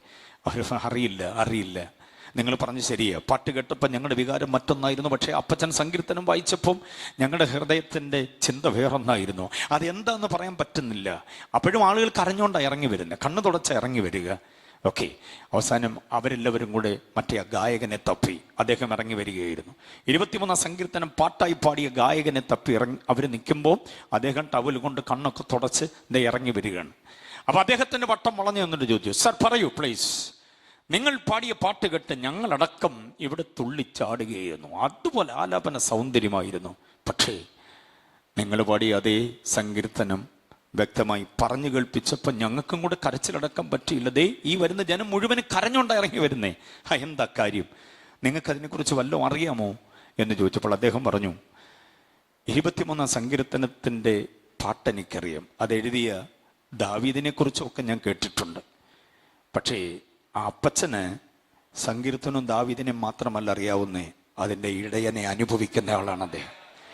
ആ സങ്കീർത്തനം മുൻപോട്ട് വെക്കുന്ന ഒരു ഇടയനുണ്ടല്ലോ, ആ ഇടയനുമായിട്ട് അപ്പച്ചന് ആന്തരിക ബന്ധമുണ്ട്. അതുകൊണ്ടാണ് അദ്ദേഹം ആ സങ്കീർത്തനത്തെ പറഞ്ഞപ്പോൾ അത് നമ്മെ കയറി പിടിച്ചത്. സ്തോത്രം. ഞാൻ പറഞ്ഞു വന്നതിൻ്റെ സാരം എന്താണെന്നറിയാമോ? യേശുവുമായിട്ട് ആന്തരിക ബന്ധമുള്ളവർക്ക് മാത്രമേ ഈ ശുശ്രൂഷയിലൊക്കെ വിജയിക്കാൻ കഴിയത്തുള്ളൂ. അവരുടെ പാട്ടാണ് നമ്മെ തൊടുന്നത്. സംഗീതത്തെ നമുക്ക് തൊടാൻ പറ്റില്ല, പക്ഷെ സംഗീതം നമ്മളെ തൊടുന്നത് ഈ സംഗീതത്തിൻ്റെ ആളത്വമായി ക്രിസ്തുവുമായി ആന്തരിക ബന്ധമുള്ളവർക്ക്. കുഞ്ഞുങ്ങളുടെ ശുശ്രൂഷ ഏറ്റവും അനുഗ്രഹമായി തീരാൻ, വാദ്യോപകരണങ്ങൾ കൈകാര്യം ചെയ്യുന്നവരാണെങ്കിൽ കൂടെ അത് അനുഗ്രഹമായി മാറാൻ, ക്രിസ്തുവിൻ്റെ മഹത്വം, ഔന്നത്യം, ഉത്തുംഗപ്രതാപം വാക്കുകളിലൂടെ നാദങ്ങളിലൂടെ ജനഹൃദയങ്ങളിലേക്ക് എത്തുമ്പോഴാണ് രക്ഷ. മുമ്പ് കർത്താവിന്റെ ദാസൻ പറഞ്ഞ പോലെ രക്ഷ, സ്നാനം, ആത്മനിറവ്, സഭാ ജീവിതം അകത്തും പുറത്തും എല്ലാം ഏറ്റവും ശ്രേഷ്ഠമായി ശോഭിക്കാൻ കഴിയുകയുള്ളൂ. അതിന് കർത്താവ് കൃപ ചെയ്യട്ടെ. ഞാൻ പറഞ്ഞ രണ്ടാമത്തെ ചിന്ത മറക്കരുത്, പ്രൊക്ലൈം ദ ഗോസ്പൽ. പാട്ടുപാടാൻ പറ്റുമെങ്കിൽ പാടിക്കണം, പ്രസംഗിക്കാൻ പറ്റുമെങ്കിൽ പ്രസംഗിക്കണം. ഇതുപോലെ ഫീഡ്ബാക്കും പാട്ടുകാരുടെ അകമ്പടിയും ഒരുക്കപ്പെട്ട വേദിയും എല്ലാം കൂടെ ഉണ്ടെങ്കിൽ പ്രസംഗിക്കാമെന്നല്ല. പൊടിക്കാറ്റടിച്ച് മഴ നനഞ്ഞ് മഞ്ഞുകൊണ്ട് വെയിലടിച്ച് കവലകളിൽ, ഇടവഴിയിൽ, പെരുവഴിയിൽ, മുക്കവലകളിൽ, നാൽക്കവലകളിൽ ഒക്കെ നിന്നുകൊണ്ട് യേശു മാത്രം ഏകരക്ഷകനെന്ന് വിളിച്ചു പറയാനുള്ള ഒരു കരുത്ത്, അതാണ് പ്രൊക്ലമേഷൻ ഓഫ് ദ ഗോസ്പൽ. അത് ചെയ്യാൻ താല്പര്യമുള്ളവർ കർത്താവിനെ സ്തുതിച്ചാട്ടെ. Praise the lord. Proclaim the gospel, അതാണ് 2 തിമോഥെയോസിന്റെ ലേഖനം, അതിന്റെ പ്രമേയം. ഇനി മൂന്നാമതൊരു ചിന്ത കൂടെ ഞാൻ പറയും. മൂന്നാമത്തെ ചിന്ത എന്ന് പറയുന്നത് പ്രാക്ടീസ് ദ ഗോസ്പൽ എന്നതാണ്. പ്രാക്ടീസ് ദ ഗോസ്പൽ എന്ന് പറഞ്ഞാൽ സുവിശേഷത്തെ പ്രായോഗികമാക്കുക. നമ്മുടെ ജീവിതത്തിൻ്റെ സമസ്ത മണ്ഡലങ്ങളിലും സുവിശേഷം പ്രായോഗികമാകണം. സുവിശേഷം അനുശാസിക്കുന്നത് മാത്രമേ ചെയ്യാവൂ, കഴിക്കാവൂ, കുടിക്കാവൂ, ഉടുക്കാവൂ. സുവിശേഷം അനുശാസിക്കുന്നത് മാത്രമേ കാണാവൂ, കേൾക്കാവൂ, തൊടാവൂ, പിടിക്കാവൂ, എടുക്കാവൂ, മുട്ടാവൂ, ഉരുമാവൂ, ഒരയാൻ. മനസ്സിലായോ? നമ്മളെ വെറുതെ വിട്ടുകൊടുക്കരുത് അവിടെയും ഇവിടെയൊന്നും. ലോകത്തിൻ്റെ തിന്മകളുടെ ശക്തമായ നിയോഗ നിർബന്ധങ്ങൾ, ആസക്തികൾ, തൃഷ്ണകൾ നമ്മളെ വല്ലാതെ കയറി അങ്ങ് ഭ്രമിപ്പിക്കുമ്പോഴുണ്ടല്ലോ, നമ്മളെ കീഴ്പ്പെടുത്താൻ ശ്രമിക്കുമ്പോൾ സുവിശേഷം എന്ന് പറയുന്ന തനത് സംസ്കാര തനിമ വിട്ടു പോകരുത്. അതാണ് തീത്തോസിന്റെ ലേഖനം നമുക്ക് നൽകുന്ന അനുഗ്രഹീതമായ ചിന്ത. അപ്പൊ protect the gospel, proclaim the gospel, practice the gospel. ഈ 3 ചിന്തകൾ ഒരു മിഷണറി കോൺഫറൻസോ ബൈബിൾ ക്ലാസ്സോ ഒക്കെ ആയിരുന്നെങ്കിൽ ഇന്ന് രാത്രി മുഴുവനും ഞാൻ ഇവിടെ നിന്ന് അങ്ങ് പറഞ്ഞേനെ. അതുപോലെ ആശയസമ്പുഷ്ടമാണ് അവയുടെ വിചാരങ്ങൾ. അപ്പം ഞാൻ ഇടയലേഖനത്തിൽ നിന്നൊരു വാക്യം വായിച്ചതുകൊണ്ടാണ് ഈ ഇൻട്രൊഡക്ഷൻ നിങ്ങൾക്ക് നൽകിയത്. വേഗം ഞാനത് വിട്ടടുത്ത ഭാഗത്തേക്ക് വരിക. ശ്രദ്ധിക്കണം, ധന്യനായ ദൈവത്തിൻ്റെ മഹത്വമുള്ള സുവിശേഷം. ലോകത്തിൽ നിരവധി പ്രത്യയശാസ്ത്രങ്ങളുണ്ട്, രാഷ്ട്രീയ മീമാംസകളുണ്ട്, തത്വസംഹിതകളുണ്ട്, വേദചിന്തകളുണ്ട്, ദാർശനിക പ്രബോധനങ്ങളുണ്ട്, നീണ്ട കഥകളും കുറിയ കഥകളുമുണ്ട്, പൈങ്കിളി സാഹിത്യങ്ങൾ ഇഷ്ടം പോലെ. വായിക്കുന്നവൻ്റെ പെരുവിരൽ മുതൽ ഉച്ചംതല വരെ ഇരച്ചു കയറുന്ന ഒരുമാതിരി വികാര തള്ളൽ ഉണ്ടാക്കാൻ പര്യാപ്തമായത്. മാത്രമല്ല വിപ്ലവ സാഹിത്യങ്ങളുണ്ട്. എതിർ പാർട്ടിയിൽപ്പെട്ടവനെ, എതിർ കക്ഷിയിൽപ്പെട്ടവനെ, എതിർ മതത്തിൽപ്പെട്ടവനെ കത്തിച്ച് ചാമ്പലാക്കാൻ, കൈവെട്ടുന്നതിന് ഇത്ര രൂപ, കാല് വെട്ടുന്നതിന് ഇത്ര രൂപ, തല വെട്ടി മാറ്റാൻ ഇത്ര രൂപ, കുടുംബമടക്കം മുച്ചൂട് കത്തിച്ച് കളയാൻ ഇത്ര രൂപ, അവൻ്റെ വീടില്ലാതാക്കാൻ ഇത്ര രൂപ, അവൻ്റെ പെണ്ണിനെ പിഴപ്പിക്കാൻ ഇത്ര രൂപ എന്നൊക്കെ പറഞ്ഞ് കൊട്ടേഷൻ എടുക്കുന്ന ഒരാവേശത്തിലേക്ക്, അതിനുള്ളതായിരിക്കുന്ന ഒരവസ്ഥയിലേക്കൊക്കെ മനുഷ്യനെ കൊണ്ടെത്തിക്കുന്ന ഒട്ടനവധി സാഹിത്യങ്ങളൊക്കെയുണ്ട്. എന്നാൽ അവയ്ക്കെല്ലാം മീതെ എന്നല്ല, അവയെല്ലാം കൊണ്ട് വകഞ്ഞു മാറ്റിവെച്ചിട്ട് മീതെ വെക്കാൻ പറ്റുന്ന ഒരൊറ്റ സാഹിത്യമേ ഉള്ളൂ. അതാണ് യേശുവിൻ്റെ സുവിശേഷം. വിശ്വസിക്കുന്നവർ എത്ര പേരുണ്ട്? ആ സുവിശേഷത്തിന് കൊടുത്തിരിക്കുന്ന വിശേഷമായൊരു പ്രയോഗം കണ്ടോ? ധന്യനായ ദൈവത്തിൻ്റെ മഹത്വമുള്ള സുവിശേഷം. നാളെ ഈ വേദികൾ അലങ്കരിക്കാൻ വരുന്നവരൊക്കെ പ്രഗത്ഭര, അവരെ ദൈവവചനം കറതീർന്ന് പറയും. പ്രഥമ രാത്രിയെ പരിഗണിച്ചുകൊണ്ട് ഞാനൊരു മുഖവര സന്ദേശം മാത്രം നൽകുകയാണ് സുവിശേഷവുമായി ബന്ധപ്പെട്ട്. എന്തുകൊണ്ടാണ് സുവിശേഷത്തെ ധന്യമായതെന്ന് പറയുന്നത്? എന്തുകൊണ്ടാണ് സുവിശേഷം മഹത്വമുള്ളതെന്ന് പറയുന്നത്? അതാണ് ഇന്ന് രാത്രിയിൽ എൻ്റെ പ്രമേയം. അതിന് അനുബന്ധങ്ങളായി 1, 2, 3, 4 ചിന്തകളെ കോർത്തിണക്കിക്കൊണ്ടൊരു വിഷയം നിങ്ങളുടെ ഉള്ളിലേക്ക് പാകി വെച്ചുകൊണ്ട് ഞാൻ വേഗം പടിയിറങ്ങാം കൃത്യനേരത്ത്. Praise the lord. ശ്രദ്ധിക്കണേ, സുവിശേഷം മഹത്വമുള്ളതാകാൻ കാരണം എന്താ? അങ്ങനെ ഒരു ചിന്ത മനസ്സിലേക്ക് ഇടുക. എന്നിട്ട് അതിൻ്റെ ഉത്തരം തേടി നമ്മൾ ഒരുമിച്ച് യാത്ര ചെയ്യുന്നു ഈ രാത്രിയിൽ അല്പനേരത്തേക്ക്. മഹത്വമുള്ള ഒന്നേ ഉള്ളൂ, അത് സുവിശേഷമാണ്. അത് ധന്യനായ ദൈവത്തിൻ്റെതാണ്.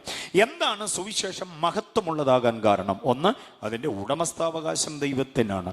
ഏതെങ്കിലും ബുദ്ധിജീവിയുടെ തലയ്ക്കകത്ത് രൂപപ്പെട്ട ആശയഗതികൾ കൊണ്ട് സമാഹരിച്ചതല്ല സുവിശേഷം. സുവിശേഷം ദൈവത്തിൻ്റെതാണ്. ഏത് ദൈവത്തിൻ്റെ? അത്യുന്നതനായ ദൈവത്തിൻ്റെ. ഞാൻ അടുത്ത ആശയത്തിൽ അത് വിശദീകരിക്കുന്നുണ്ടെന്നുള്ളത് കൊണ്ട് ഇവിടെ അത് ആവർത്തിക്കുന്നില്ല. ശ്രദ്ധിച്ചോണം, സത്യദൈവത്തിൻ്റെതാണ് സുവിശേഷം. ആ സുവിശേഷത്തിനകത്ത് അടക്കം ചെയ്തിട്ടുള്ള പ്രധാന ചിന്ത യേശു എന്നയാളത്വമാണ്. റോമാലേഖനം 1:1 വാക്യം മറന്നു പോകരുത്. ദൈവം തൻ്റെ പുത്രന് നമ്മുടെ കർത്താവുമായ യേശു ക്രിസ്തുവിനെ കുറിച്ച് വിശുദ്ധ രേഖകളിൽ തൻ്റെ പ്രവാചകന്മാർ മുഖാന്തരം മുൻപ് കൂട്ടി വാഗ്ദത്തം ചെയ്ത സുവിശേഷം. എന്നെ അവതരണമെന്ന് നോക്കണം. റോമാലേഖനം 1:1 വാക്യം അങ്ങനെ പച്ചയായി സുവിശേഷത്തിൻ്റെ ഉടമസ്ഥാവകാശത്തെക്കുറിച്ച് അവതരിപ്പിച്ചിട്ട് റോമാലേഖനം 16-ാം അധ്യായം 24, 25, 26 വാക്യം കൂടെ വായിക്കണം. അവിടെയും സുവിശേഷത്തിൻ്റെ പരമോന്നതമായിരിക്കുന്ന വിശകലനങ്ങൾ നൽകിക്കൊണ്ട് റോമാലേഖനം എന്ന പ്രബന്ധം പര്യവസാനിപ്പിക്കുന്നത്. 16-24 കണ്ടോ? പൂർവ്വകാലങ്ങളിൽ മറഞ്ഞിരുന്നിട്ട് ഇപ്പോൾ വെളിപ്പെട്ടു വന്നതും നിത്യദൈവത്തിൻ്റെ നിയോഗത്താൽ എന്ന് പറഞ്ഞങ്ങോട്ട് തുടങ്ങുന്ന മനോഹരമായ അവതരണം പൗലോസിൻ്റെ അല്ലേ? പൗലോസിൻ്റെ ഭാഷാപ്രയോഗം, അതിനുവേണ്ടി എടുത്തു വെച്ചതായിരിക്കുന്ന പദങ്ങളുമെല്ലാം അർത്ഥസമ്പുഷ്ടമാണ്. ഒരു പുരുഷായുസ് കൊണ്ടൊന്നും പഠിച്ചു തീരാൻ പറ്റാത്ത വിധം വിശാലമാണ്, ആഴവും പരപ്പമുള്ളതാണ്. അപ്പൊ സുവിശേഷം ദൈവത്തിൻ്റെതാണെന്ന് പൗലോസ് പറയുന്നു. പൗലോസ് മാത്രം പറഞ്ഞാൽ അംഗീകരിക്കാൻ പറ്റുമോ? നമുക്കൊരു നിർബന്ധമുണ്ട്, 2 പേരുടെ വാമൊഴി വേണം ഏത് കാര്യം ഉറപ്പാകാൻ. അങ്ങനെയാണെങ്കിൽ അതിനാ ഞാൻ പത്രോസിന്റെ ലേഖനത്തിലെ വാക്യം കൂടെ പറഞ്ഞത്. 4:17 വാക്യം നോക്കും. 1 പത്രോസ് 4:17 പറയുന്നു, ദൈവത്തിൻ്റെ സുവിശേഷം അനുസരിക്കാത്തവരുടെ അവസാനം എന്താകും? കണ്ടോ, ദൈവത്തിൻ്റെതാണ് സുവിശേഷം, അല്ലാതെ മത്തായി, മർക്കോസ്, ലൂക്കോസ്, യോഹന്നാന്റെയും പൗലോസിൻ്റെയും ഒന്നും അല്ല സുവിശേഷം. സുവിശേഷം ദൈവത്തിൻ്റെതാണ്. ആ സുവിശേഷത്തിനകത്തെ ആളത്വം സാക്ഷാൽ ക്രിസ്തു തന്നെയാണ്. ബോധ്യമായവർ കർത്താവിനെ സ്തുതിച്ചാട്ടെ. അതുകൊണ്ട് സുവിശേഷം പാടുന്നവൻ യേശുവിനെ പാടണം, സുവിശേഷം പ്രസംഗിക്കുന്നവർ ക്രിസ്തുവിനെ പ്രസംഗിക്കണമെന്ന് വരുന്നതിൻ്റെ കാരണം അതുകൊണ്ട്. അതാ പൗലോസ് പറയുന്നത്, ക്രിസ്തുവിനെ മാത്രം അറിയുന്നവനായി നിങ്ങളുടെ ഇടയിൽ ഇരിക്കണം പറയണമെന്ന് ഞാൻ ആഗ്രഹിക്കുന്നു. Price the Lord. സുവിശേഷ പ്രസംഗത്തിൽ ക്രിസ്തുവാണ് വെളിപ്പെട്ടു വരേണ്ടത്.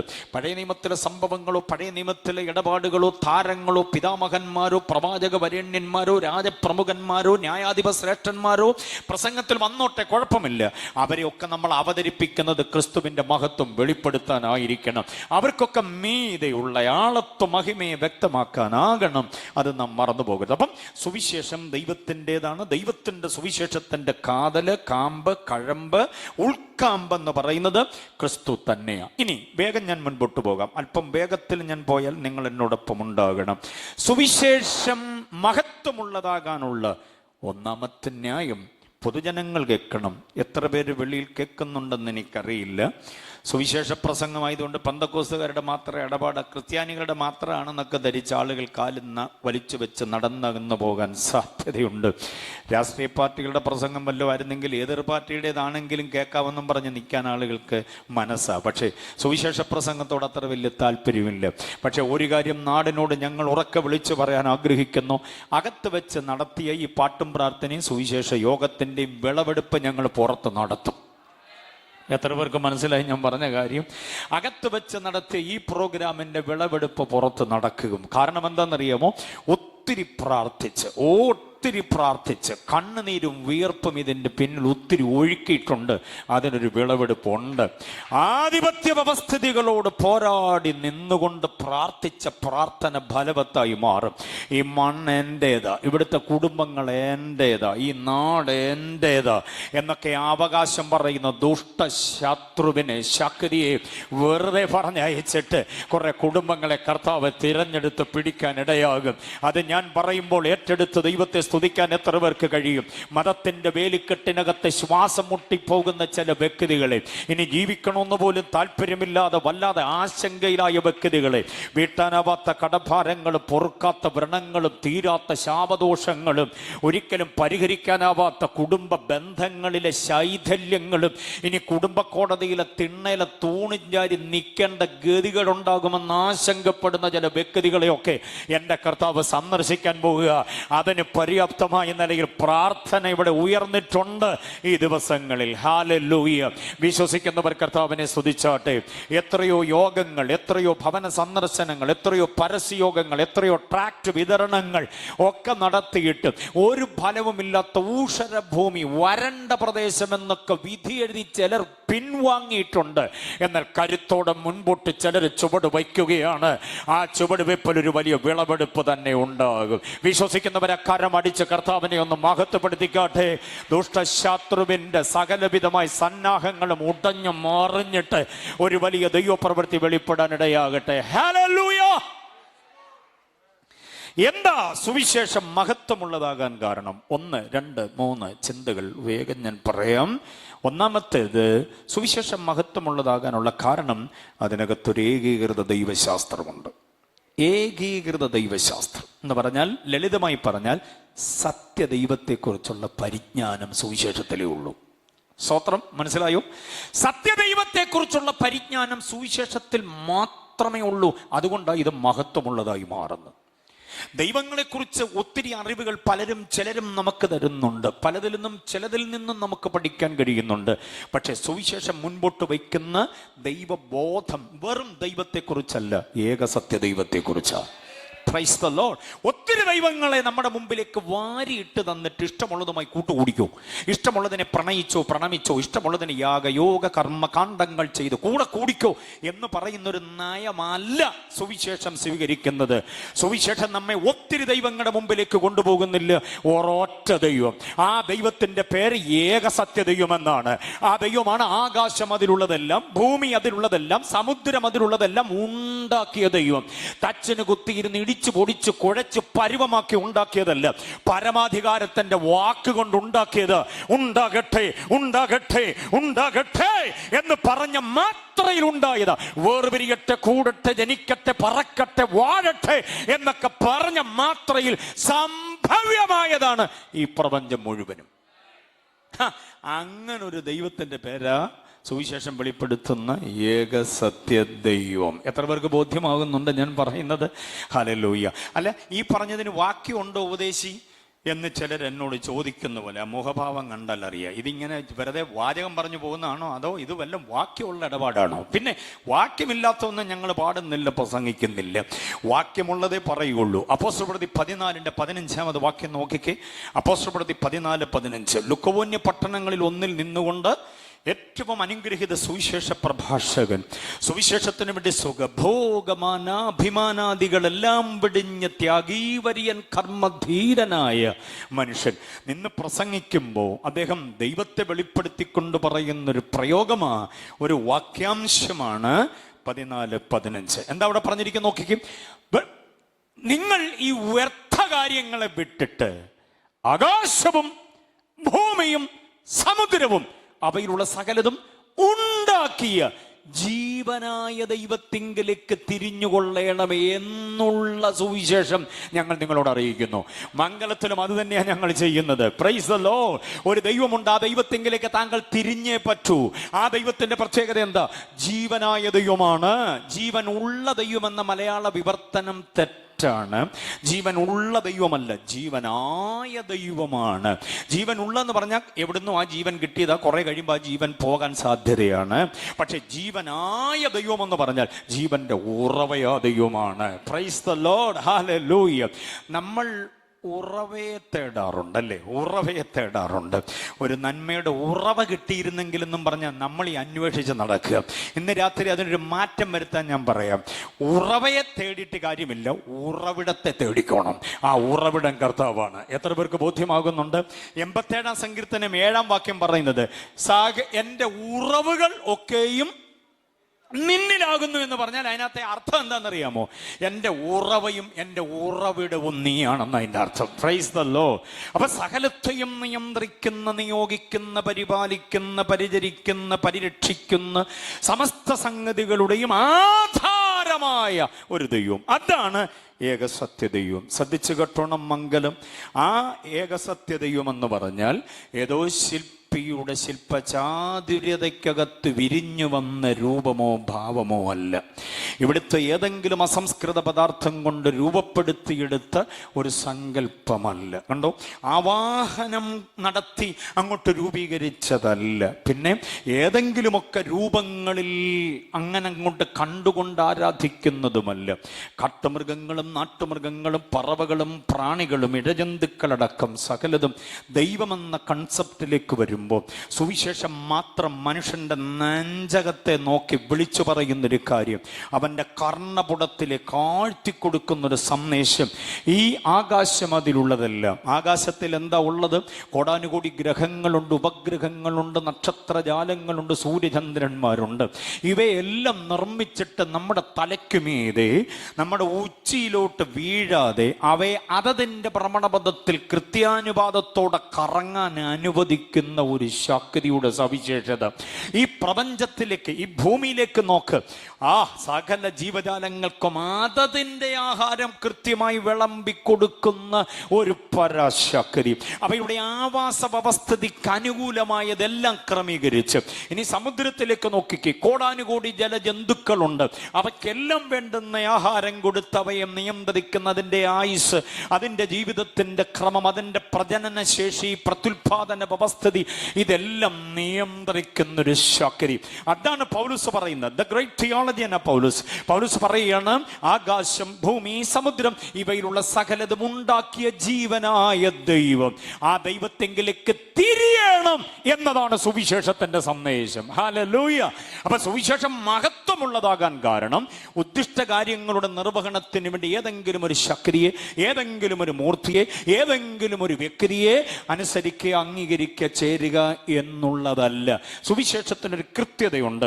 സുവിശേഷം പറയുന്നു ഏക സത്യ ദൈവത്തിങ്കിലേക്ക് തിരിയണം. അങ്ങനെ തിരിഞ്ഞവരാണ് ഇവിടെ കൂടി വന്നിട്ടുള്ളവരെല്ലാവരും. ഏതെങ്കിലും ഒരു വ്യക്തിക്ക് ആ ദൈവത്തെക്കുറിച്ചുള്ള മഹത്വരമായ കാഴ്ചപ്പാട് കിട്ടിയിട്ടില്ലെങ്കിൽ ഇന്ന് രാത്രിയിൽ അത് ഉണ്ടാകട്ടെ എന്ന് ഞങ്ങൾ ആത്മാർത്ഥമായി ആഗ്രഹിക്കുകയും അതിനായി പ്രാർത്ഥിക്കുകയും ചെയ്യുകയും. അപ്പൊ സുവിശേഷം മഹത്വമുള്ളതാകാനുള്ള ഒന്നാമത്തെ കാരണം ഒരേക സത്യ ദൈവം ഇതിനകത്തുണ്ട്. ആ ദൈവം എന്ന അനുഗ്രഹിത വിഷയം ക്രമീകൃതമായ നിലയിൽ സുവിശേഷം നമുക്ക് നൽകുന്നു. അതുകൊണ്ട് സുവിശേഷത്തിലൂടെ അല്ലാതെ ആരും ഏക സത്യ ദൈവത്തിലേക്ക് വരുന്നില്ല. ആ ദൈവം ആരാന്നും കൂടെ ഞാൻ പറയാം. സർവശക്തനാകട്ടോ, സർവജ്ഞാനിയ, സർവവ്യാപിയ, സർവാധികാരിയ. കണ്ടോ, ആ ദൈവം ആരാന്നറിയാമോ? നിത്യനായ ദൈവമാം, അത്യുന്നതനായ ദൈവമാം, സൽഗുണ സമ്പൂർണനായ ദൈവമാം, മഹോന്നതനായ ദൈവമാം, മഹത്വ സിംഹാസനസ്ഥനായ ദൈവമാ, എൻ്റെയും നിങ്ങളുടെയും പ്രാണന്റെ മേൽ പരമാധികാരിയായ ദൈവമാണ്. ഹല്ലേലൂയ.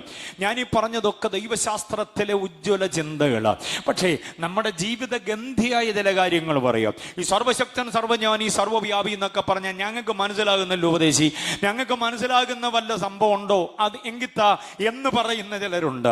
അവർക്ക് വേണ്ടി ഞാൻ പറയാം, ഈ സർവശക്തനും സർവജ്ഞാനിയും ഒക്കെ അത്ര ആഴത്തിൽ പഠിക്കാൻ ബുദ്ധിമുട്ടാണെങ്കിൽ നമ്മുടെ ജീവിതവുമായി ബന്ധപ്പെട്ട് ഈ ദൈവത്തിൻ്റെ മഹത്വപൂർണമായ ചിന്ത ഞാൻ പറയാം. ഈ ദൈവം നമ്മെ മറക്കാത്ത ദൈവമാണ്. എത്ര പേർക്ക് സ്തോത്രം പറയാൻ പറ്റും? ആര് മറന്നാലും നമ്മെ മറക്കാത്തൊരു ദൈവമാണ്. സ്തോത്രം. മുമ്പേ പ്രിയ കർത്തൃദാസൻ തൻ്റെ അനുഭവം 2ാം ക്ലാസ്സിൽ പഠിച്ചുകൊണ്ടിരുന്ന കാലത്ത് അപ്പൻ്റെ അനുഭവവുമായി ബന്ധപ്പെട്ട ചില ചിന്തകൾ പറഞ്ഞപ്പോൾ നമ്മുടെ കണ്ണറിയാതെ നാം തുടയ്ക്കേണ്ടി വന്നില്ലേ? അവിടെ ആ സാഹചര്യത്തിലെത്തുമ്പോൾ എല്ലാവരും മറക്കുമ്പോഴും മറക്കാത്ത ഒരു ദൈവം, അതാ സുവിശേഷം വെളിപ്പെടുത്തുന്ന ദൈവം. ആ ദൈവത്തിങ്കലേക്ക് മനുഷ്യൻ കാന്തികമായി വലിച്ചടിപ്പിക്കപ്പെടുന്നത് മറക്കാത്ത ദൈവമായതുകൊണ്ട്. വേറൊന്നുകൂടെ പറയാം, മാറാത്ത ദൈവമാണ്. മനസ്സിലാകുന്നുണ്ടോ? പലരും എന്തോ ചെയ്യുമെന്നറിയാമോ? മാറിപ്പോകും, സമയാസമയങ്ങൾ മാറിപ്പോകും. ഇനി നമ്മളെ കൊണ്ട് അവർക്ക് വലിയ ഗുണമില്ലെന്നറിഞ്ഞു കഴിഞ്ഞാൽ മാറിപ്പോകും അവര്. പക്ഷേ അപ്പോഴും മാറാത്ത ഒരുവനാണ്. മറക്കല്ലേ, മംഗലങ്കാര് മറക്കല്ലേ ഈ പ്രയോഗം. മംഗലങ്കാര് മറക്കാതിരിക്കാൻ മാ എന്ന അക്ഷരത്തിന് പ്രാധാന്യം കൊടുത്തുകൊണ്ടൊരു 4 ചിന്ത ഞാൻ തരാം. 1, മറക്കാത്ത ദൈവമാ. 2, മാറാത്ത ദൈവമാ. 3, അല്ല, ഇതിനൊക്കെ വാക്യം ഉണ്ടറിയാമോ? മറക്കാത്ത ദൈവമാണെന്നുള്ളത് 49-ാം അധ്യായം 15-ാം വാക്യമാണ്. ഏത്? യെശയ്യാ പ്രവാചകൻ 49:15 പറയുന്നു, അമ്മ മറന്നാലും ഞാൻ നിന്നെ മറക്കത്തില്ല. എന്ന സൂപ്പർ വാഗ്ദത്തം അതെന്ന് ഓർത്തേ. അടുത്തത് മലാഖി 3:6 പറയുന്നു, ഞാൻ മാറാത്തവനാ, അതുകൊണ്ട് നീ മുടിഞ്ഞു പോകത്തില്ല. നിന്നെ മുടിച്ചു കളയാൻ, നിന്നെ മുച്ചൂടില്ലാതെയാക്കി കളയാൻ, നിന്നെ പരിച്ഛേദം തോണ്ടിക്കളയാൻ ശ്രമിച്ച പാഞ്ഞെടുത്ത ശക്തിയുണ്ട്. നീ മുടിഞ്ഞു പോകാതിരുന്നത് നിന്റെ സാനിറ്റൈസറിന്റെ വീര്യമല്ല. നീ മുടിഞ്ഞു പോകാതിരിക്കുന്നത് നീ വെച്ച മാസ്കിന്റെ പ്രത്യേകതയല്ല. നീ മുടിഞ്ഞു പോകാതിരുന്നത് നീ വീട്ടിൽ നിന്ന് വെളിയിലിറങ്ങാതെ സമ്പർക്ക വിലക്കനുസരിച്ച് ഇരുന്നത് കൊണ്ടല്ല. നീ മുടിഞ്ഞു പോകാതിരുന്നത് ഞാൻ മാറാത്തവനായി നിന്റെ അരികിൽ ഉണ്ടായിരുന്നത് കൊണ്ട്. തുടരുതെന്ന് ഞാൻ പറഞ്ഞു ചില ബാധകളോട്, അടുക്കരുതെന്ന് ഞാൻ പറഞ്ഞു ചില ശക്തികളോട്, നിന്നെ കീഴ്മേൽ മറിക്കാൻ ശ്രമിച്ച ചില പോരുകളോട് ഞാൻ പറഞ്ഞു അടുത്തു പോകരുത്, ഞാൻ മാറാത്തവനായി. എത്ര പേര് ഏറ്റെടുക്കുന്നുണ്ട് ചിന്ത? എത്ര പേര് അനുഭവിച്ചു അത്? അവരെ കരങ്ങൾ ഉയർത്തി കർത്താവിനെ സ്തുതിച്ചാട്ടെ. നമ്മുടെ മീതെ കുഴിമാടമാകേണ്ടത് പക്ഷെ മാറാത്ത ഒരുവൻ. അപ്പൊ മറക്കാത്തവൻ, പിന്നെ മാറാത്തവൻ. മൂന്നാമത്തേത് മുടക്കാത്തവനാ കർത്താവ്. ഒരു സ്വതന്ത്രം പറഞ്ഞില്ലല്ലോ, മുടക്കാത്തവൻ. ഈ മൈക്രോഫോൺ അങ്ങോട്ട് തരാമെങ്കിൽ ഇപ്പം മുടങ്ങിയ സാക്ഷ്യമേ പറയാനുള്ളൂ. വീട് വെക്കാൻ തുടങ്ങി പാസേ, മുടങ്ങി കിടക്കുക. കല്യാണാലോചന തുടങ്ങിയതായിരുന്നു, അതെന്തോ ഇതിപ്പം മുടങ്ങി. കൊച്ചു ബാംഗ്ലൂർ, പൂനെയിൽ, താനയിൽ, മുംബൈയിൽ, കൊൽക്കത്തയിലൊക്കെ പോയി പഠനം തുടങ്ങിയതാ. പക്ഷെ എന്തോ ഇത് മുടങ്ങി. ഒരു പനി വന്നു, കൊച്ചു പെട്ടിയെടുത്ത് തിരിച്ചിങ്ങി വന്നു. അപ്പൊ തുടങ്ങിയത് പലതും മുടങ്ങിയ ചരിത്രമാണ്. എന്നിട്ടും കർത്താവ് മുടക്കത്തില്ലെന്ന് പറഞ്ഞപ്പോൾ ഒരു സ്വോത്രം വരുന്നില്ലെന്ന് പറഞ്ഞാൽ ഇപ്പൊ ഈ പറഞ്ഞ സ്വോത്രം എവിടെ മുടങ്ങിയെന്ന് എനിക്കറിയണ്ടേ. സ്വോത്രം. കർത്താവ് എന്തോ ചെയ്യാത്തവനാന്ന് പറഞ്ഞേ? മുടക്കത്തില്ല ഒന്നും.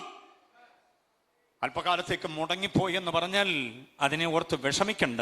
വർദ്ധിത വീര്യത്തോടെ പൊക്കിക്കൊണ്ട് വരും നിന്നെ. മുടങ്ങി പായൽ പിടിച്ച് കിടക്കുക. എടുത്തു വെച്ച ഓളോ ബ്രിക്സിന്റെ കട്ടയെല്ലാം മഴ പെയ്ത് പായൽ പിടിച്ച് കിടക്കുക. പണി മുടങ്ങി. അമ്മാച്ചനും ഉപ്പാപ്പനും കൊച്ചപ്പനും മച്ചാനും മച്ചമ്പി കണ്ട എന്നെ ആയിരുന്നു ഇവിടെ പാസ്റ്റർ വന്ന് പ്രാർത്ഥിച്ച് തുടങ്ങിയത്. അതേ കിടക്കുന്നിപ്പം പായലും പിടിച്ച്. പക്ഷേ ആ അമ്മാച്ചൻ തന്നെ തലേ കൈവച്ച് അയ്യോ എന്ന് പറയത്തക്ക നിലയിൽ നിന്നെ പൊക്കിക്കൊണ്ടുവരും കർത്താവ്. അല്പകാലത്തേക്ക് മുടങ്ങിയത് നിന്നെ ഉയർത്തേണ്ടതിന് വേണ്ടിയാ. എല്ലാവിധമായ കാര്യങ്ങളും അങ്ങനെ തന്നെ. ദൈവത്തിന്റെ പദ്ധതി ഒരിക്കലും മുടക്കത്തില്ല. എവിടെ വാക്യം? 84-ാം സംഖ്യത്തിന് 11-ാം വാക്യം. നന്മ ഒന്നും നന്മയൊന്നും മുടക്കത്തില്ല കർത്താവ്. പക്ഷെ വേറൊരു കാര്യം കൂടി പറയുമ്പോൾ എല്ലാം പറയണമല്ലോ. നിങ്ങളെ ആവേശം കൊള്ളിച്ച് പ്രസംഗിച്ച് തീർക്കാൻ ഞാൻ ആഗ്രഹിക്കുന്നില്ല.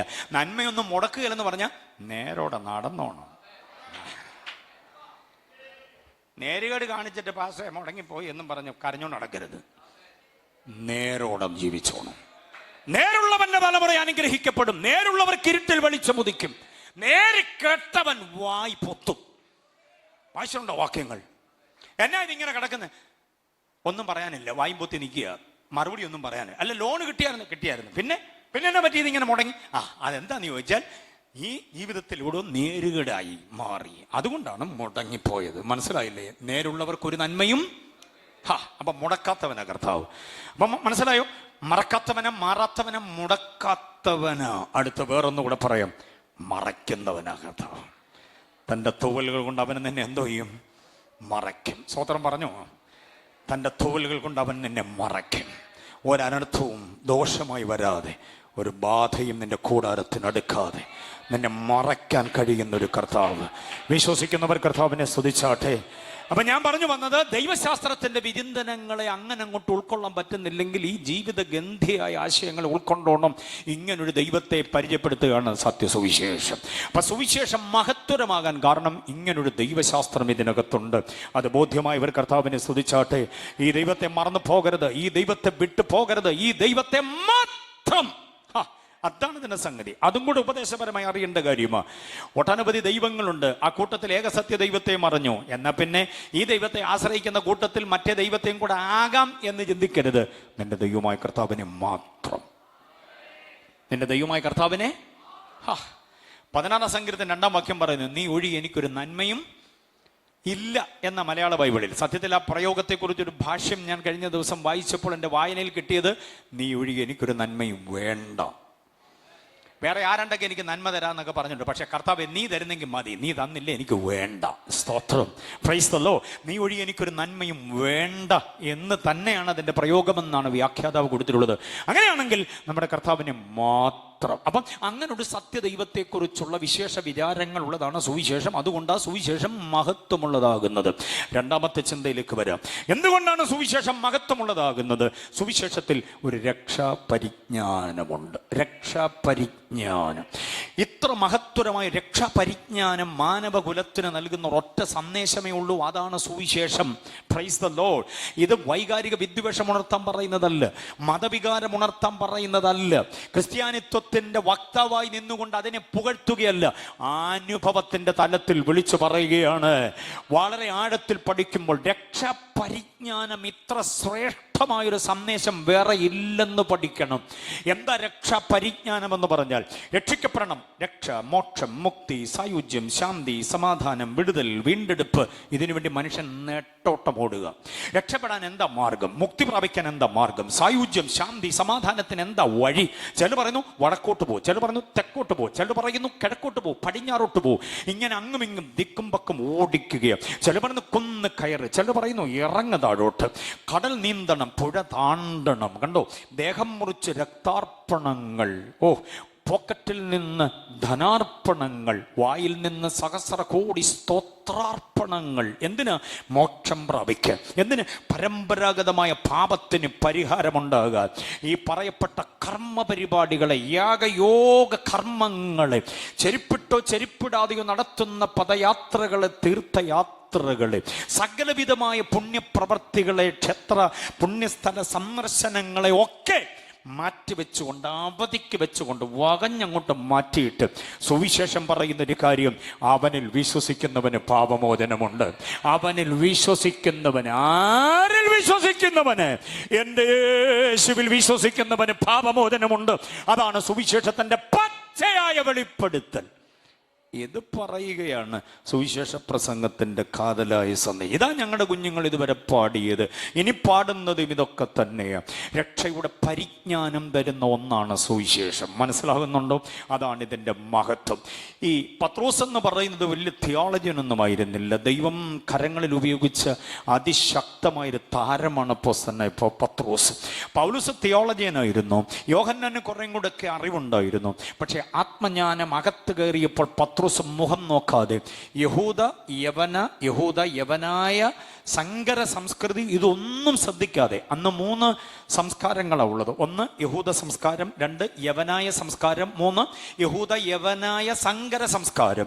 ഇത് 3ഉം പരിഗണിക്കാതെ 3 കൂട്ടം ആളുകളുടെയും മുഖത്തോട്ട് നോക്കി തൻ്റെ ഇടത്തോടെ പറഞ്ഞു, ആകാശത്തിൻ്റെ കീഴിൽ മനുഷ്യരുടെ ഇടയിൽ രക്ഷിക്കപ്പെടാൻ ഒറ്റ മാർഗമേ ഉള്ളൂ, അത് യേശുവിൻ്റെ നാമമാണ്. ഹല്ലേലൂയ. എന്നെ തൻ്റെ ഇടമെന്നറിയാം, എന്നെ നെഞ്ചുറപ്പാന്നറിയാമോ? സുവിശേഷം സമവായ നയത്തിൽ പോകുന്ന ഒന്നല്ല. സുവിശേഷം എങ്ങനെങ്കിലുമൊക്കെ പറഞ്ഞൊപ്പിക്കാനുള്ളതല്ല. സുവിശേഷം അതിൻ്റെ തനിമയോടെ പറഞ്ഞൊപ്പിക്കണം. ആ വാക്യത്തിന്റെ തുടക്കം കേട്ടോ, മറ്റൊരുത്തനിലും രക്ഷയില്ല. എത്ര പേര് സമ്മതിക്കും ആ പ്രയോഗം? മറ്റൊരുത്തനിലൊന്നും പറഞ്ഞിരിക്കുമ്പോൾ അതിനകത്ത് പറയാതെ പറഞ്ഞിരിക്കുന്നതും എഴുതിയിരിക്കുമ്പോൾ എഴുതാതെ എഴുതിയിരിക്കുന്നതുമായി വേറെ പ്രയോഗമുണ്ട്, മറ്റൊരുത്തിയിലും രക്ഷയില്ല. അങ്ങനെയും കൂടെ ഉണ്ട് അതിനകത്ത്, അങ്ങനെയും കൂടെ വായിക്കണം. മറ്റൊരിടത്തും രക്ഷയില്ല, മറ്റൊന്നിലും രക്ഷയില്ല. അങ്ങനെ വിവിധ വേർഷനുകളുണ്ട് ആ വാചകത്തിനകത്ത്, കണ്ടോ? പിന്നെ ആരിലേ ഉള്ളൂ? മറ്റൊന്നിലും മറ്റാരിലും ഇല്ല എന്ന് പറയുമ്പോൾ പിന്നെ ഉള്ളതെവിടാ? കാൽവരിയിൽ നമുക്ക് വേണ്ടി പടഞ്ഞു മരിച്ച നാസറേനായ ക്രിസ്തു യേശുവിൽ മാത്രമേ ഉള്ളൂ രക്ഷ. ആ രക്ഷ പ്രാപിക്കാൻ എന്നാ ചെയ്യണം? ആ രക്ഷ പ്രാപിക്കാൻ വിശ്വസിച്ചാൽ മതി. എവിടെയാണ് വിശ്വസിക്കണമെന്നുള്ള വാക്യം? അപ്പോസ്തലപ്രവൃത്തി 10:43 അപ്പോസ്തലപ്രവൃത്തി 10:43 എന്താ പറഞ്ഞിരിക്കുന്നത്? അവനിൽ വിശ്വസിക്കുന്നവൻ അവന്റെ നാമം മൂലം പാപമോചനമുണ്ട്. ഓ, സ്തോത്രം പറഞ്ഞേ ആ വാക്യത്തിന്. അവനിൽ വിശ്വസിക്കുന്നവൻ അവന്റെ നാമം മൂലം പാപമോചനമുണ്ട്. പാപമോചനത്തിനാണല്ലോ ഇവിടെ മല കയറുന്നത്, കുന്നിറങ്ങുന്നത്, പുഴയിലൂടെ നീന്തുന്നതെല്ലാം. മനസ്സിലായില്ലേ? വിവിധ നിറത്തിലുള്ള തുണി അണിഞ്ഞും അണിയാതെയും ഒക്കെ കാട്ടിക്കൂട്ടുന്ന ഓരോരോ കർമ്മ പരിപാടികൾ പാപമോചനത്തിന്റെ പരിഹാരത്തിന് പഴയ കാലം മുതലുള്ളതായിരിക്കുന്ന പാപദോഷങ്ങളുടെ അതിന് അറുതി വരുത്താൻ വേണ്ടിയാണ് ഈ കർമ്മ പരിപാടികൾ. പക്ഷേ വളരെ നിസ്സാരമായി 5 നയ പൈസയുടെ ചെലവില്ലാതെ, ദേഹദണ്ഡന പ്രക്രിയകൾ ഒന്നുമില്ലാതെ സുവിശേഷം മുൻപോട്ട് വെക്കുന്ന പച്ചയായ ഒരു വെളിപ്പെടുത്തൽ അവന്റെ നാമത്തിൽ വിശ്വസിച്ചാൽ മതി. Price the Lord. ആ നാമത്തിന്റെ പ്രത്യേകത എന്താ? സകല മുഴങ്കാലും മടങ്ങുന്ന നാമം, സകല നാവും ഏറ്റുപാടുന്ന നാമം, സകല കർത്താക്കന്മാരുടെയും സകല ഉന്നതന്മാരുടെയും മുഴങ്കാലും മടങ്ങി അവർ ഏറ്റുപറയാൻ പോകുന്നൊരു നാമമുണ്ട്. ആ നാമമാണ് യേശുവിന്റെ നാമം. വിശ്വസിക്കുന്നവർ കർത്താവിനെ സ്തുതിച്ചേ. ആ നാമത്തിന് മുമ്പിൽ സമസ്ത ഭൂതപ്രേത പിശാചുക്കളും ഉറയ്ക്കുകയാണ്. സകല ആധിപത്യ വ്യവസ്ഥിതികളും തകർന്നു പോകുകയാണ്. സകല സാമ്രാജ്യ ശക്തികളും ആ നാമത്തിന് മുമ്പിൽ നിഷ്പ്രഭമായി പോകുകയാണ്. ആ വാഹന ശക്തികളോ, ദുർമാന്ത്രവാദ ശക്തികൾ, താച്ചിന് കുത്തിയിരുന്ന് ചെയ്തു കൂട്ടുന്ന ദുർമാന്ത്രവാദ പോരുകൾ യേശുവിൻ്റെ നാമത്തിൽ തകർന്നു പോകുക. അതാ സുവിശേഷത്തിന്റെ മഹത്വം. ഹല്ലേലൂയ. ബോധ്യമായവർ കർത്താവിനെ സ്തുതിച്ചാട്ടെ. അപ്പം രക്ഷാവിജ്ഞാനീയം, രക്ഷാപരിജ്ഞാനം ഇത് നൽകിത്തരുന്നു. അതാണ് സുവിശേഷം മഹത്വമുള്ളതാകാൻ കാരണം. സുവിശേഷത്തിന്റെ മഹത്വം രക്ഷാപരിജ്ഞാനം. ആ സകല ദേശവാസികളോട് ഞങ്ങൾക്ക് പറയാനുള്ളത്, തങ്ങൾ ക്രൈസ്തവനോ ക്രൈസ്തവീകതയിലെ വിവിധ വിഭാഗങ്ങളിൽപ്പെട്ടയാളാകാം, വേദപുസ്തകത്തെ നെഞ്ചോടടുപ്പിക്കുമ്പോഴും രക്ഷയ്ക്കും സമാധാനത്തിനും വിവിധ ദേവീദേവന്മാരെ ആശ്രയിക്കുകയും ഒക്കെ ചെയ്യുന്നവരോ, വിവിധ തരത്തിലുള്ളതായ വ്യക്തികളെ ആശ്രയിക്കുന്നവരോ, വിവിധ തരത്തിലുള്ള മതത്തിൻ്റെ ആഴങ്ങളിലേക്ക് ഇറങ്ങുന്നവരോ ഒക്കെ ആണെങ്കിൽ ഇന്ന് രാത്രി അറിയണം, രക്ഷയ്ക്ക് ഒറ്റ മാർഗമേ ഉള്ളത്, യേശുവിൻ്റെ നാമത്തിൽ വിശ്വസിക്കുക എന്നുള്ളത്. Price the Lord. യേശുവിൻ്റെ നാമത്തിൽ മാത്രം വിശ്വസിക്കണമെന്ന് പറയുന്നതിന്റെ സംഗതി എന്താണെന്നറിയാമോ? ഈ പ്രോഗ്രാമിന്റെ പേരെനിക്ക് ഭയങ്കരമായിട്ട് ഇഷ്ടപ്പെട്ടു. ലോഗോസ്. ലോഗോസിന് അനുഗ്രഹീതമായ പ്രഖ്യാപനങ്ങളുണ്ട്. ലോഗോസ് എന്ന് പറയുന്ന ദൈവവചനത്തിന്റെ പ്രഖ്യാപനങ്ങൾ ശ്രദ്ധേയമാണ്. ആ പ്രഖ്യാപനങ്ങൾ ക്രിസ്തു കേന്ദ്രീകൃത പ്രഖ്യാപനങ്ങളാണ്. ആ പേരുമായി ബന്ധപ്പെട്ട പ്രഖ്യാപനങ്ങളോടെ ഞാൻ പറഞ്ഞവസാനിപ്പിക്കുക. 1, യേശു ഏക ദൈവമാണ്. അതാണ് ലോഗോസ്. യേശു ഏക ദൈവമാണ്. 2, യേശു ഏക രക്ഷകനാണ്. എത്ര പേര് സമ്മതിക്കും? ഒത്തിരി രക്ഷകന്മാരുടെ കൂട്ടത്തിൽ രക്ഷകനല്ല, യേശു ഏക രക്ഷകനാണ്. 3, യേശു ഏക കർത്താവാണ്. കണ്ടോ? അതാണ് ലോഗോസ്. അടുത്തത്, യേശു ഏക അവതാരമാണ്. അതാണ് ലോഗോസ്, ഏക അവതാരം. ഒത്തിരി അവതാരങ്ങൾ ഉണ്ടാകാം. ആ അവതാരങ്ങൾ പലതും മനുഷ്യനിൽ നിന്ന് എന്തെങ്കിലും അങ്ങോട്ട് വാങ്ങാനാ വന്നത്. മനുഷ്യന്റെ ചോര ഇങ്ങോട്ട് വാങ്ങാനാ വന്നത്. അവന്റെ ചോര തെറിപ്പിക്കാനും ഊറ്റാനുമാ വന്നത്. പക്ഷെ സ്വന്തം ചോര തരാനൊരു ഒറ്റ അവതാരമേ ഉള്ളൂ. അത് യേശു എന്ന അവതാരമാ. അതുകൊണ്ട് അവതാരങ്ങളുടെ കൂട്ടത്തിലൊരു അവതാരമല്ല യേശു. യേശു മാത്രം ഏക അവതാരം. നമ്മുടെ കീശയിലെ സ്തോത്ര കാഴ്ച വഞ്ചികയിലേക്ക് വീഴേണ്ടതിനുള്ള സംവിധാനമാണ് പലരും ചെയ്തത്. പക്ഷെ സ്വർഗത്തിലെ സകല ആത്മീയ അനുഗ്രഹങ്ങളും നമുക്ക് തരാൻ വേണ്ടി വന്ന ഒരവതാരം അത് യേശു എന്ന അവതാരമാണ്. ഹല്ലേലൂയ. അപ്പൊ ഞാൻ ഈ ഏക ചേർത്ത് പറഞ്ഞതൊന്നും മറക്കരുത്. ഏകദൈവമാ, ഏകരക്ഷകന, ഏക കർത്താവ്, ഏക അവതാരമാ, ഏക മധ്യസ്ഥന. എത്ര പേർക്ക് സ്വോത്രം പറയാൻ പറ്റും? ഒത്തിരി മധ്യസ്ഥന്മാരുടെ കൂട്ടത്തിൽ യേശുവും കൂടെ ഒരു കസരയിട്ട് മധ്യസ്ഥ ചെയ്തുകൊണ്ടിരിക്കുകയല്ല. അങ്ങനല്ല, യേശു അല്ലാതെ വേറൊരു മധ്യസ്ഥൻ ഇല്ല. അവിടെ വേറെ ആർക്കും മധ്യസ്ഥ ചെയ്യാൻ പറ്റത്തില്ല. മനുഷ്യന് വേണ്ടി തന്നെത്താൻ മറുവിലയായി കൊടുത്ത ക്രിസ്തു യേശു മാത്രം മധ്യസ്ഥന.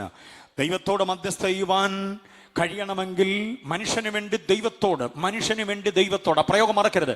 മനുഷ്യന് വേണ്ടി ദൈവത്തോട് മധ്യസ്ഥ ചെയ്യണമെങ്കിൽ ആ മധ്യസ്ഥൻ മനുഷ്യനുമായിരിക്കണം, ദൈവവുമായിരിക്കണം. ഈ രണ്ട് അവസ്ഥാന്തരങ്ങളിലൂടെ ഒരുമിച്ച് സമുന്നതമാക്കപ്പെട്ട ഒരൊറ്റ ആളത്വമേ ഉള്ള അത് യേശു മാത്രമാണ്. ക്രൈസ്തവ ലോകം ഒരുക്കി നിർത്തിയിരിക്കുന്ന ഒരൊറ്റ മധ്യസ്ഥന്മാർക്കും ഈ ദൈവത്വവും മനുഷ്യത്വവും കൂടെ ഒരുമിച്ച് സമുന്നയിക്കപ്പെട്ട ഒരവസ്ഥ ഇല്ല. അതെങ്കിലും മനസ്സിലാക്കുക നന്നായിട്ട്. ആരുടെയെങ്കിലും ഒക്കെ പുറകെ പോയി ഞങ്ങൾക്കൂടെ അപേക്ഷിക്കണം, ഞങ്ങളുടെ കാര്യം കൂടെ പറയണമെന്നൊക്കെ ചുമ്മാതെ പറഞ്ഞ് സമയം കളയരുത്. അങ്ങനെ പറയാൻ അവകാശം മനുഷ്യനും ദൈവവും കൂടെ സമുന്നയിക്കപ്പെട്ട ഒരുവന് മാത്രമേ ഉള്ളൂ. അതെന്റെ യേശു മാത്രമാ. ബോധ്യമായവർ കർത്താവിനെ സ്തുതിച്ചാട്ടെ. അത് മാത്രമല്ല, മരിച്ചുപോയവർക്കും ജീവിച്ചിരിക്കുന്നവർക്കും വേണ്ടി മധ്യസ്ഥ ചെയ്യണം മധ്യസ്ഥൻ. അറിയാമോ? മരിച്ചുപോയവർക്കും ജീവിച്ചിരിക്കുന്നവർക്കും വേണ്ടി. അങ്ങനെയാണെങ്കിൽ യേശു മാത്രമെന്ന് ഞങ്ങൾ ഉപദേശവർഗം വിളിച്ചു പറയുന്നതിന്റെ കാരണം മരിച്ചിട്ട് ജീവിച്ചെഴുന്നേറ്റ ഒരുവനേ ഉള്ളൂ, അതെന്റെ യേശുവാണ്. ക്രൈസ്തവ ലോകം നിരത്തി നിർത്തിയിരിക്കുന്ന ഒരൊറ്റ മധ്യസ്ഥന്മാരുടെ കുഴിമാടം ഇതുവരെ തുറന്നിട്ടില്ല. അടക്കം ചെയ്ത മേഖലയിൽ പരിശോധിച്ചാൽ അവരുടെ ഭൗതിക ശരീരം വിലയം പ്രാപിച്ച മണ്ണവിടെ കിടപ്പുണ്ട്. പക്ഷേ എൻ്റെ യേശുവിൻ്റെ കല്ലറ തുറന്ന് നോക്ക്, അവനെ വെച്ച സ്ഥലം അവിടെയുണ്ട്. പക്ഷെ അവൻ അവിടെ ഇല്ല. അവൻ എവിടെയെന്ന് ചോദിച്ചാൽ അങ്ങ് ഉയരത്തിലേക്ക് പ്രതീക്ഷയുടെ കരങ്ങൾ ഉയർത്തിയിട്ട് ഞങ്ങൾ ഉറക്കെ പാടുന്നു, ഹല്ലേലൂയ, ജയം, ഹല്ലേലൂയ. യേശു ഉയർത്തി ജീവിക്കുന്നു. പുനരുദ്ധാനം പ്രാപിച്ച ഒരുവൻ മാത്രമേ ഉള്ളത്, യേശുവാണ്. അതുകൊണ്ട് ആ യേശുവിനെ ഞങ്ങൾ ഏകമധ്യസ്ഥൻ എന്ന് പറയും. ഏക ആരാധ്യനാണ് കർത്താവ്. കണ്ടോ, ഏക അവതാരം, ഏക മധ്യസ്ഥൻ, ഏക ആരാധ്യൻ, ഏക യോഗ്യനാണ്, ഏക പരിശുദ്ധനാണ്, ഏക ജയാളിയാണ്, ഏക നാഥന, ഏക ന്യായാധിപന. Price the Lord. ഇങ്ങനെ 10-12 കൂട്ടം കാര്യം വിശദീകരിക്കണമെങ്കിൽ സിജിമോളെ ഒരാഴ്ച യോഗം നടത്തണം. നടപ്പല്ലല്ലോ, 3 ദിവസം നടത്തിയ സംഭവം തീരാൻ പോവുകയാണ്. പക്ഷേ ഈ പറഞ്ഞ ചിന്തകളെ കൊണ്ട് വിശദീകരിക്കണം. നിങ്ങളുടെ പഠനത്തിന് ഞാൻ വിട്ടുതരിക. യേശു എന്നൊക്കെ പറഞ്ഞാൽ ഇതാണെന്ന് പഠിക്കേ. യേശു യേശു എന്ന് പറഞ്ഞ് വില കുറയരുത്. ശരീരത്തിന്റെ മുഴ മാറ്റാനും വീക്കം, താക്കം, മുട്ടൽ, ചതവേ, പൊള്ളൽ ഇതിന് സൗജന്യ ചികിത്സ തരുന്ന നാട്ടുവൈദ്യനല്ല യേശു. യേശു സൗഖ്യം തരും, അതൊക്കെ ഞാൻ സമ്മതിക്കുന്നുണ്ട്. പക്ഷെ അതിനുവേണ്ടി മാത്രം യേശുവിനെ നീ നമ്പരുത്. യേശു ഏക മധ്യസ്ഥനായതുകൊണ്ട് അടുത്തു വരണം. യേശു ഏക നാഥനായതുകൊണ്ട് അടുത്തു വരണം. യേശു ഏക ആരാധനായതുകൊണ്ട് അടുത്തു വരണം. ബോധ്യമായവർ കർത്താവിനെ സ്തുതിച്ചു. ഓൺലൈനൊക്കെ ഉള്ളവർ സ്വോത്ര അല്ലേലിയൊക്കെ പറയുന്നുണ്ടെന്ന് ഞങ്ങളങ്ങ് വിശ്വസിക്കുക. പിന്നെ കല്യാൺ സിൽക്കാർ പറയുന്നല്ലോ, വിശ്വാസം അതല്ലേ എല്ലാം. നിങ്ങൾ ഞങ്ങളോടൊപ്പം ഉണ്ടെന്നങ്ങ് വിശ്വസിക്കുക. തീർച്ചയായും വചനത്തെ അത്രയ്ക്ക് ആഴമായി സ്നേഹിക്കുന്ന ഒരു കൂട്ടം ആളുകൾ നമ്മുടെ സിജിമോടെ ഈ ഗോഡ് ഈസ് ലവ് എന്ന വാട്സപ്പ് ഗ്രൂപ്പിലുള്ളവർ അവരും ആസ്വദിക്കുന്നുണ്ട് ചിന്ത. യേശുവിനെ കുറിച്ചുള്ള ചിന്തകളെ ആഴത്തിൽ പഠിക്കണം. സുവിശേഷം മഹത്വമുള്ളതാകാൻ കാരണം എന്താ?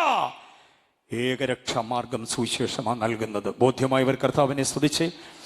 അടുത്തത് ഒത്തിരി പറയാനുണ്ട്. ഒരെണ്ണം കൂടെ പറയുമ്പോൾ എൻ്റെ സമയം അതിൻ്റെ കുട്ടിലെത്തും. ഞാൻ നിർബന്ധിതനാകുന്നു സമയത്ത് നിർത്തുവാൻ. ഏറ്റവും ഒടുവിൽ ഒരെണ്ണം കൂടെ പറയാം. ക്രമീകൃതമായ, പ്രത്യാശ നിർഭരമായ, സുസ്ഥിരമായ ഒരു ഭാവികാല ശാസ്ത്രം സുവിശേഷമാണ് നൽകുന്നത്. മനസ്സിലാകാഞ്ഞിട്ടാണോ സ്വോത്രം പറയാൻ? മനസ്സിലായില്ലെന്ന് എനിക്കറിയാം. വിവരണം ഞാൻ തരാം. ഒരു ഭാവികാല ശാസ്ത്രം സുവിശേഷം നമുക്ക് തരുന്നുണ്ട്. എന്തോ ഭാവികാല ശാസ്ത്രം? സുവിശേഷം വിശ്വസിക്കുന്നവന്റെ ഭാവി എന്തുവാന്ന് പറ. സുവിശേഷം വിശ്വസിക്കുന്നവന്റെ ഭാവി നാളെ അവൻ മരിച്ചു കഴിഞ്ഞിട്ട് മരിച്ചു കഴിഞ്ഞ് മൂന്നാം പക്കം കാട്ടലി നാട്ടലി ചുണ്ടലി വീട്ടലിയായിട്ട് പിന്നെ ജനിച്ചതിലെ ഓടി നടക്കും എന്നുള്ളതല്ല അവന്റെ ഭാവി. മനസ്സിലായോ? സുവിശേഷം വിശ്വസിച്ചവൻ മരിച്ചിട്ട് ഇതിലെ യക്ഷിയായി ഭൂതമായി പ്രേതമായി അലഞ്ഞു നടന്നും ഉറങ്ങിക്കിടക്കുന്ന പിള്ളേരെ തട്ടി ഉണർത്തി കരയിപ്പിക്കും. അതല്ല അവന്റെ ഭാവി. മനസ്സിലാകുന്നുണ്ടോ? സുവിശേഷം വിശ്വസിക്കുന്നവന്റെ ഭാവി, അവന്റെ ആത്മാവ് ഇവിടുത്തെ കല്ലിലും തൂണിലും തുരുമ്പിലും മരത്തിലും എല്ലാം കൂടി ഇങ്ങനെ സന്നിവേശിക്കപ്പെടും. അതല്ല അവന്റെ ഭാവി. സുവിശേഷം വിശ്വസിക്കുന്നവൻ മരിച്ചു കഴിഞ്ഞാൽ 85 ലക്ഷം ജനന മരണങ്ങളിലൂടെ പുനരഭിജനനം പുനരഭിമരണം എന്ന് പറയുന്ന ഇടപാടലുകളുടെ പിന്നെ വന്നെങ്കിൽ അവന് മോക്ഷമുണ്ടാകൂ എന്നുള്ളതല്ല സുവിശേഷത്തിന്റെ ഭാവി. പിന്നെ സുവിശേഷം വിശ്വസിക്കുന്നവന്റെ ഭാവി എന്താണെന്നറിയാമോ? യോഹന്നാന്റെ സുവിശേഷം 11:25 അവൻ മരിച്ചാലും ജീവിക്കുമെന്നുള്ളതാണ്. മരിച്ചാലും ജീവിക്കും. കാരണം എന്താ? സുവിശേഷത്തിന്റെ സാരസത്തയായി സുവിശേഷത്തിന്റെ ആളത്വമായ ക്രിസ്തു മരിച്ചു, ഉയർത്തെഴുന്നേറ്റു, ഇന്ന് പിതാവിന്റെ വലഭാഗെ ജീവിക്കുന്നു. ഉയർത്തെഴുന്നേറ്റു എന്ന് മാത്രമല്ല, ആ ഉയർപ്പിന്റെ ശക്തി നമ്മുടെ അകത്ത് തന്നിരിക്കുകയാണ്. പ്രതിസന്ധികളെ അതിജീവിക്കാൻ കഴിയുന്ന ഒരു ശക്തിയുടെ വല്ലഭത്വം നമ്മുടെ അകത്ത് തന്നിട്ട് ആ പുനരുത്ഥാന ശക്തി കൊണ്ട് പ്രതിസന്ധികളെ നേരിടുവാൻ നമ്മളെ പ്രാപ്തരാക്കി നിർത്തിയിട്ട് നമുക്ക് തന്ന ഏറ്റവും മഹനീയമായ വാഗ്ദത്തം കർത്താവ് വരുന്ന എന്തിനാണെന്നറിയാമോ? വരുന്ന എന്തിനാ? താൻ ഇരിക്കുന്ന ഇടത്ത് നമ്മെ കൊണ്ടിരുത്താനാ. ഹല്ലേലൂയ. അതാണ് സുവിശേഷം നൽകുന്ന ഏറ്റവും വലിയ ഭാവി പ്രത്യാശ. യോഹന്നാൻ 14:3 ഞാൻ ഇരിക്കുന്ന ഇടത്ത് നിങ്ങളെയും ഇരുത്തേണ്ടതിന് ഞാൻ പിന്നെയും വന്ന് നിങ്ങളെ എൻ്റെ അടുക്കൽ ചേർത്തുകൊള്ളും. കർത്താവ് പിന്നെയും വരും. അപ്പൊ ഒരിക്കൽ വന്നെന്നുള്ളത് അവിടെ തന്നെ ധ്വനിയുണ്ടല്ലോ. ഒരിക്കൽ വന്നത് പാപം നീക്കാൻ, ഒരിക്കൽ വന്നത് ന്യായവിധി നീക്കാൻ, ഒരിക്കൽ വന്നത് പിശാചിനെ നീക്കാൻ, ഒരിക്കൽ വന്നത് മനുഷ്യൻ ഇൻകുലാബ് വിളിച്ച് തള്ളിയാൽ നീങ്ങാത്ത പലതിനെയും ചിലതിനെയും നീക്കിക്കളയാനാ വന്നത്. ഇനി വരുന്നത് നിവർത്തിക്കാനാ. എന്തോ നിവർത്തിക്കാൻ? ഈ വാഗ്ദത്വം നിവർത്തിക്കാൻ. ഏതാ വാഗ്ദത്വം? ഞാൻ ഇരിക്കുന്ന ഇടത്ത് നിങ്ങളെ ഇരുത്താമെന്ന വാഗ്ദത്വം. ആ വാഗ്ദത്വത്തിൽ വിശ്വസിക്കുന്നവർ എത്ര പേരുണ്ട്?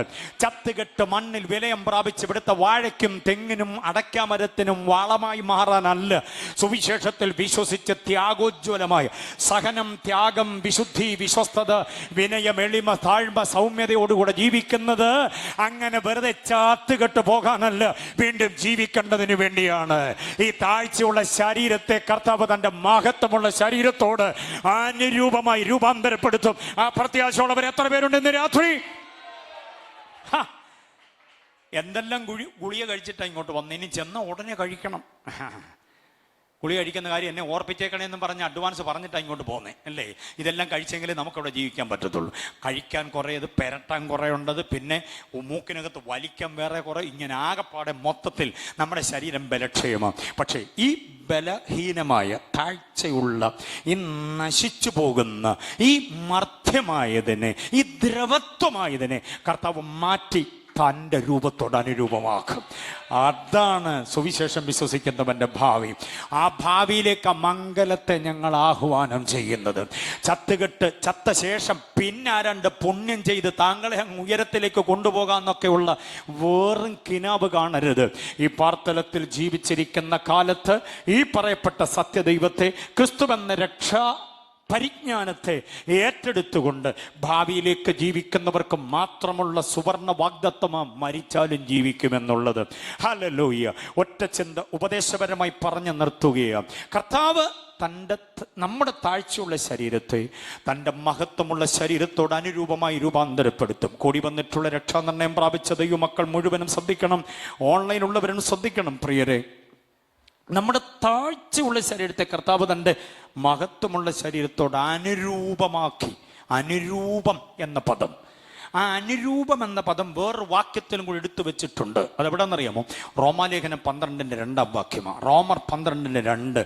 അവിടെ ഇങ്ങനെ വായിക്കുന്നത്, ഈ ലോകത്തിന് എന്തോ ചെയ്യരുത്, ഈ ലോകത്തിന് അനുരൂപമാകാതെ ജീവിച്ചാൽ കർത്താവ് വന്ന് തൻ്റെ രൂപത്തോട് നമ്മളെ അനുരൂപമാക്കി മാറ്റും. വിശ്വാസിയാണെന്നും പറഞ്ഞ് ഇവിടെ ജീവിക്കുകയും ലോകത്തിൽ ജീവിക്കുകയും ലോകത്തിന്റെ ആർഭാടങ്ങളിലും ആമോദങ്ങളിലും ആഘോഷങ്ങളിലും ലോകത്തിന്റെ പട്ടിലും പകട്ടിലും ജീവിച്ചു പോയിട്ട് പാട്ടും പ്രാർത്ഥനയും പ്രൈസും വർഷിപ്പും സ്വോത്രകാഴ്ചയും ദശാംശവും അതും ഇതും എല്ലാം കൊടുത്ത് പള്ളിയിലെ പ്രധാന താരമായി വേണമെങ്കിൽ കമ്മിറ്റി അംഗം കൂടെ ഒക്കെ ആയിട്ട് ഇങ്ങനെ ജീവിച്ചു പോകുമ്പോൾ കർത്താവ് വരുമ്പോൾ കയറിപ്പോകുമെന്നൊക്കെ പറഞ്ഞ് നടക്കുന്ന കാര്യമല്ല. ഇവിടെ ജീവിക്കുന്ന അത്രയും കാലം ലോകക്കാരനല്ലാതെ ജീവിച്ചു പോകണം. Do not follow the pattern of this world. ഈ ലോകത്തിന് എന്തോ ചെയ്യരുത്, അനുരൂപമാകാതിരുന്നാൽ കർത്താവ് വന്ന് തൻ്റെ രൂപത്തോട് നമ്മളെ അനുരൂപമാക്കും. സുവിശേഷത്തിൽ ശ്രദ്ധിച്ചേ, സുവിശേഷത്തിൽ അംഗീകരണമുണ്ട്, സുവിശേഷത്തിൽ നിരാകരണമുണ്ട്. അംഗീകരിക്കേണ്ടത് എന്താ? സമസ്ത ഉപദേശങ്ങളും വള്ളിപുള്ളി വിസർഗം വിടാതെ അംഗീകരിക്കണം. നിരാകരിക്കേണ്ടത് എന്താ? ലോക ഇമ്പങ്ങളെ, സാത്താന്യ നിയോഗങ്ങളെ, ജഡത്തിൻ്റെ നിർബന്ധങ്ങളെ, ആസക്തികളെ, തൃഷ്ണകളെ, വിചാരവികാര വിക്ഷോഭങ്ങളെ, ഇതിനെല്ലാം നിരാകരിക്കണം. അപ്പം അംഗീകരണം മാത്രമല്ല സുവിശേഷത്തിനകത്തുള്ളത്, നിരാകരണം കൂടിയുണ്ട്. എന്ന് പറഞ്ഞാൽ സ്വീകരണം മാത്രമല്ല, തിരസ്കരണം കൂടിയുണ്ട്. കൊള്ളുക എന്നുള്ളത് മാത്രമല്ല, തള്ളുക എന്നും കൂടെയുണ്ട്. ഇത് രണ്ടും ക്രമമായി യഥോചിതം ഭംഗിയായി ക്രമീകരിച്ചു കഴിയുമ്പോഴാ താഴ്ചയുള്ള ശരീരത്തെ തൻ്റെ മഹത്വമുള്ള ശരീരത്തോട് അനുരൂപമാക്കി മാറ്റുന്നത്. ആ അനുഗ്രഹീതമായ നടപടിയിലേക്ക് എത്തപ്പെടേണ്ടതിന് ഇനിയും വരികയാണ് 2 അഭിഷക്ത ദൈവദാസന്മാർ അടുത്ത രാത്രികളിൽ വേദി അലങ്കരിപ്പാൻ. ഈ സന്ദേശത്തോട് ചേർത്ത് ഞാനൊരു മുഖവരിയുടെ സന്ദേശമാണ് നൽകി തീർക്കാൻ പോകുന്നത്. ആ സന്ദേശങ്ങളോട് ഇതിനെയും കൂടെ ചേർത്ത് വെച്ചുകൊണ്ട് ക്രമമായി പഠിക്കുമ്പോൾ ഒരു കാര്യം ഉറപ്പാണ്, ഈ സുവിശേഷത്തിൻ്റെ മഹത്വം നമ്മുടെ ജീവിതത്തിൻ്റെ മഹത്വമായി മാറും. ബോധ്യമായവർ കർത്താവിനെ സ്തുതിച്ചാട്ടെ.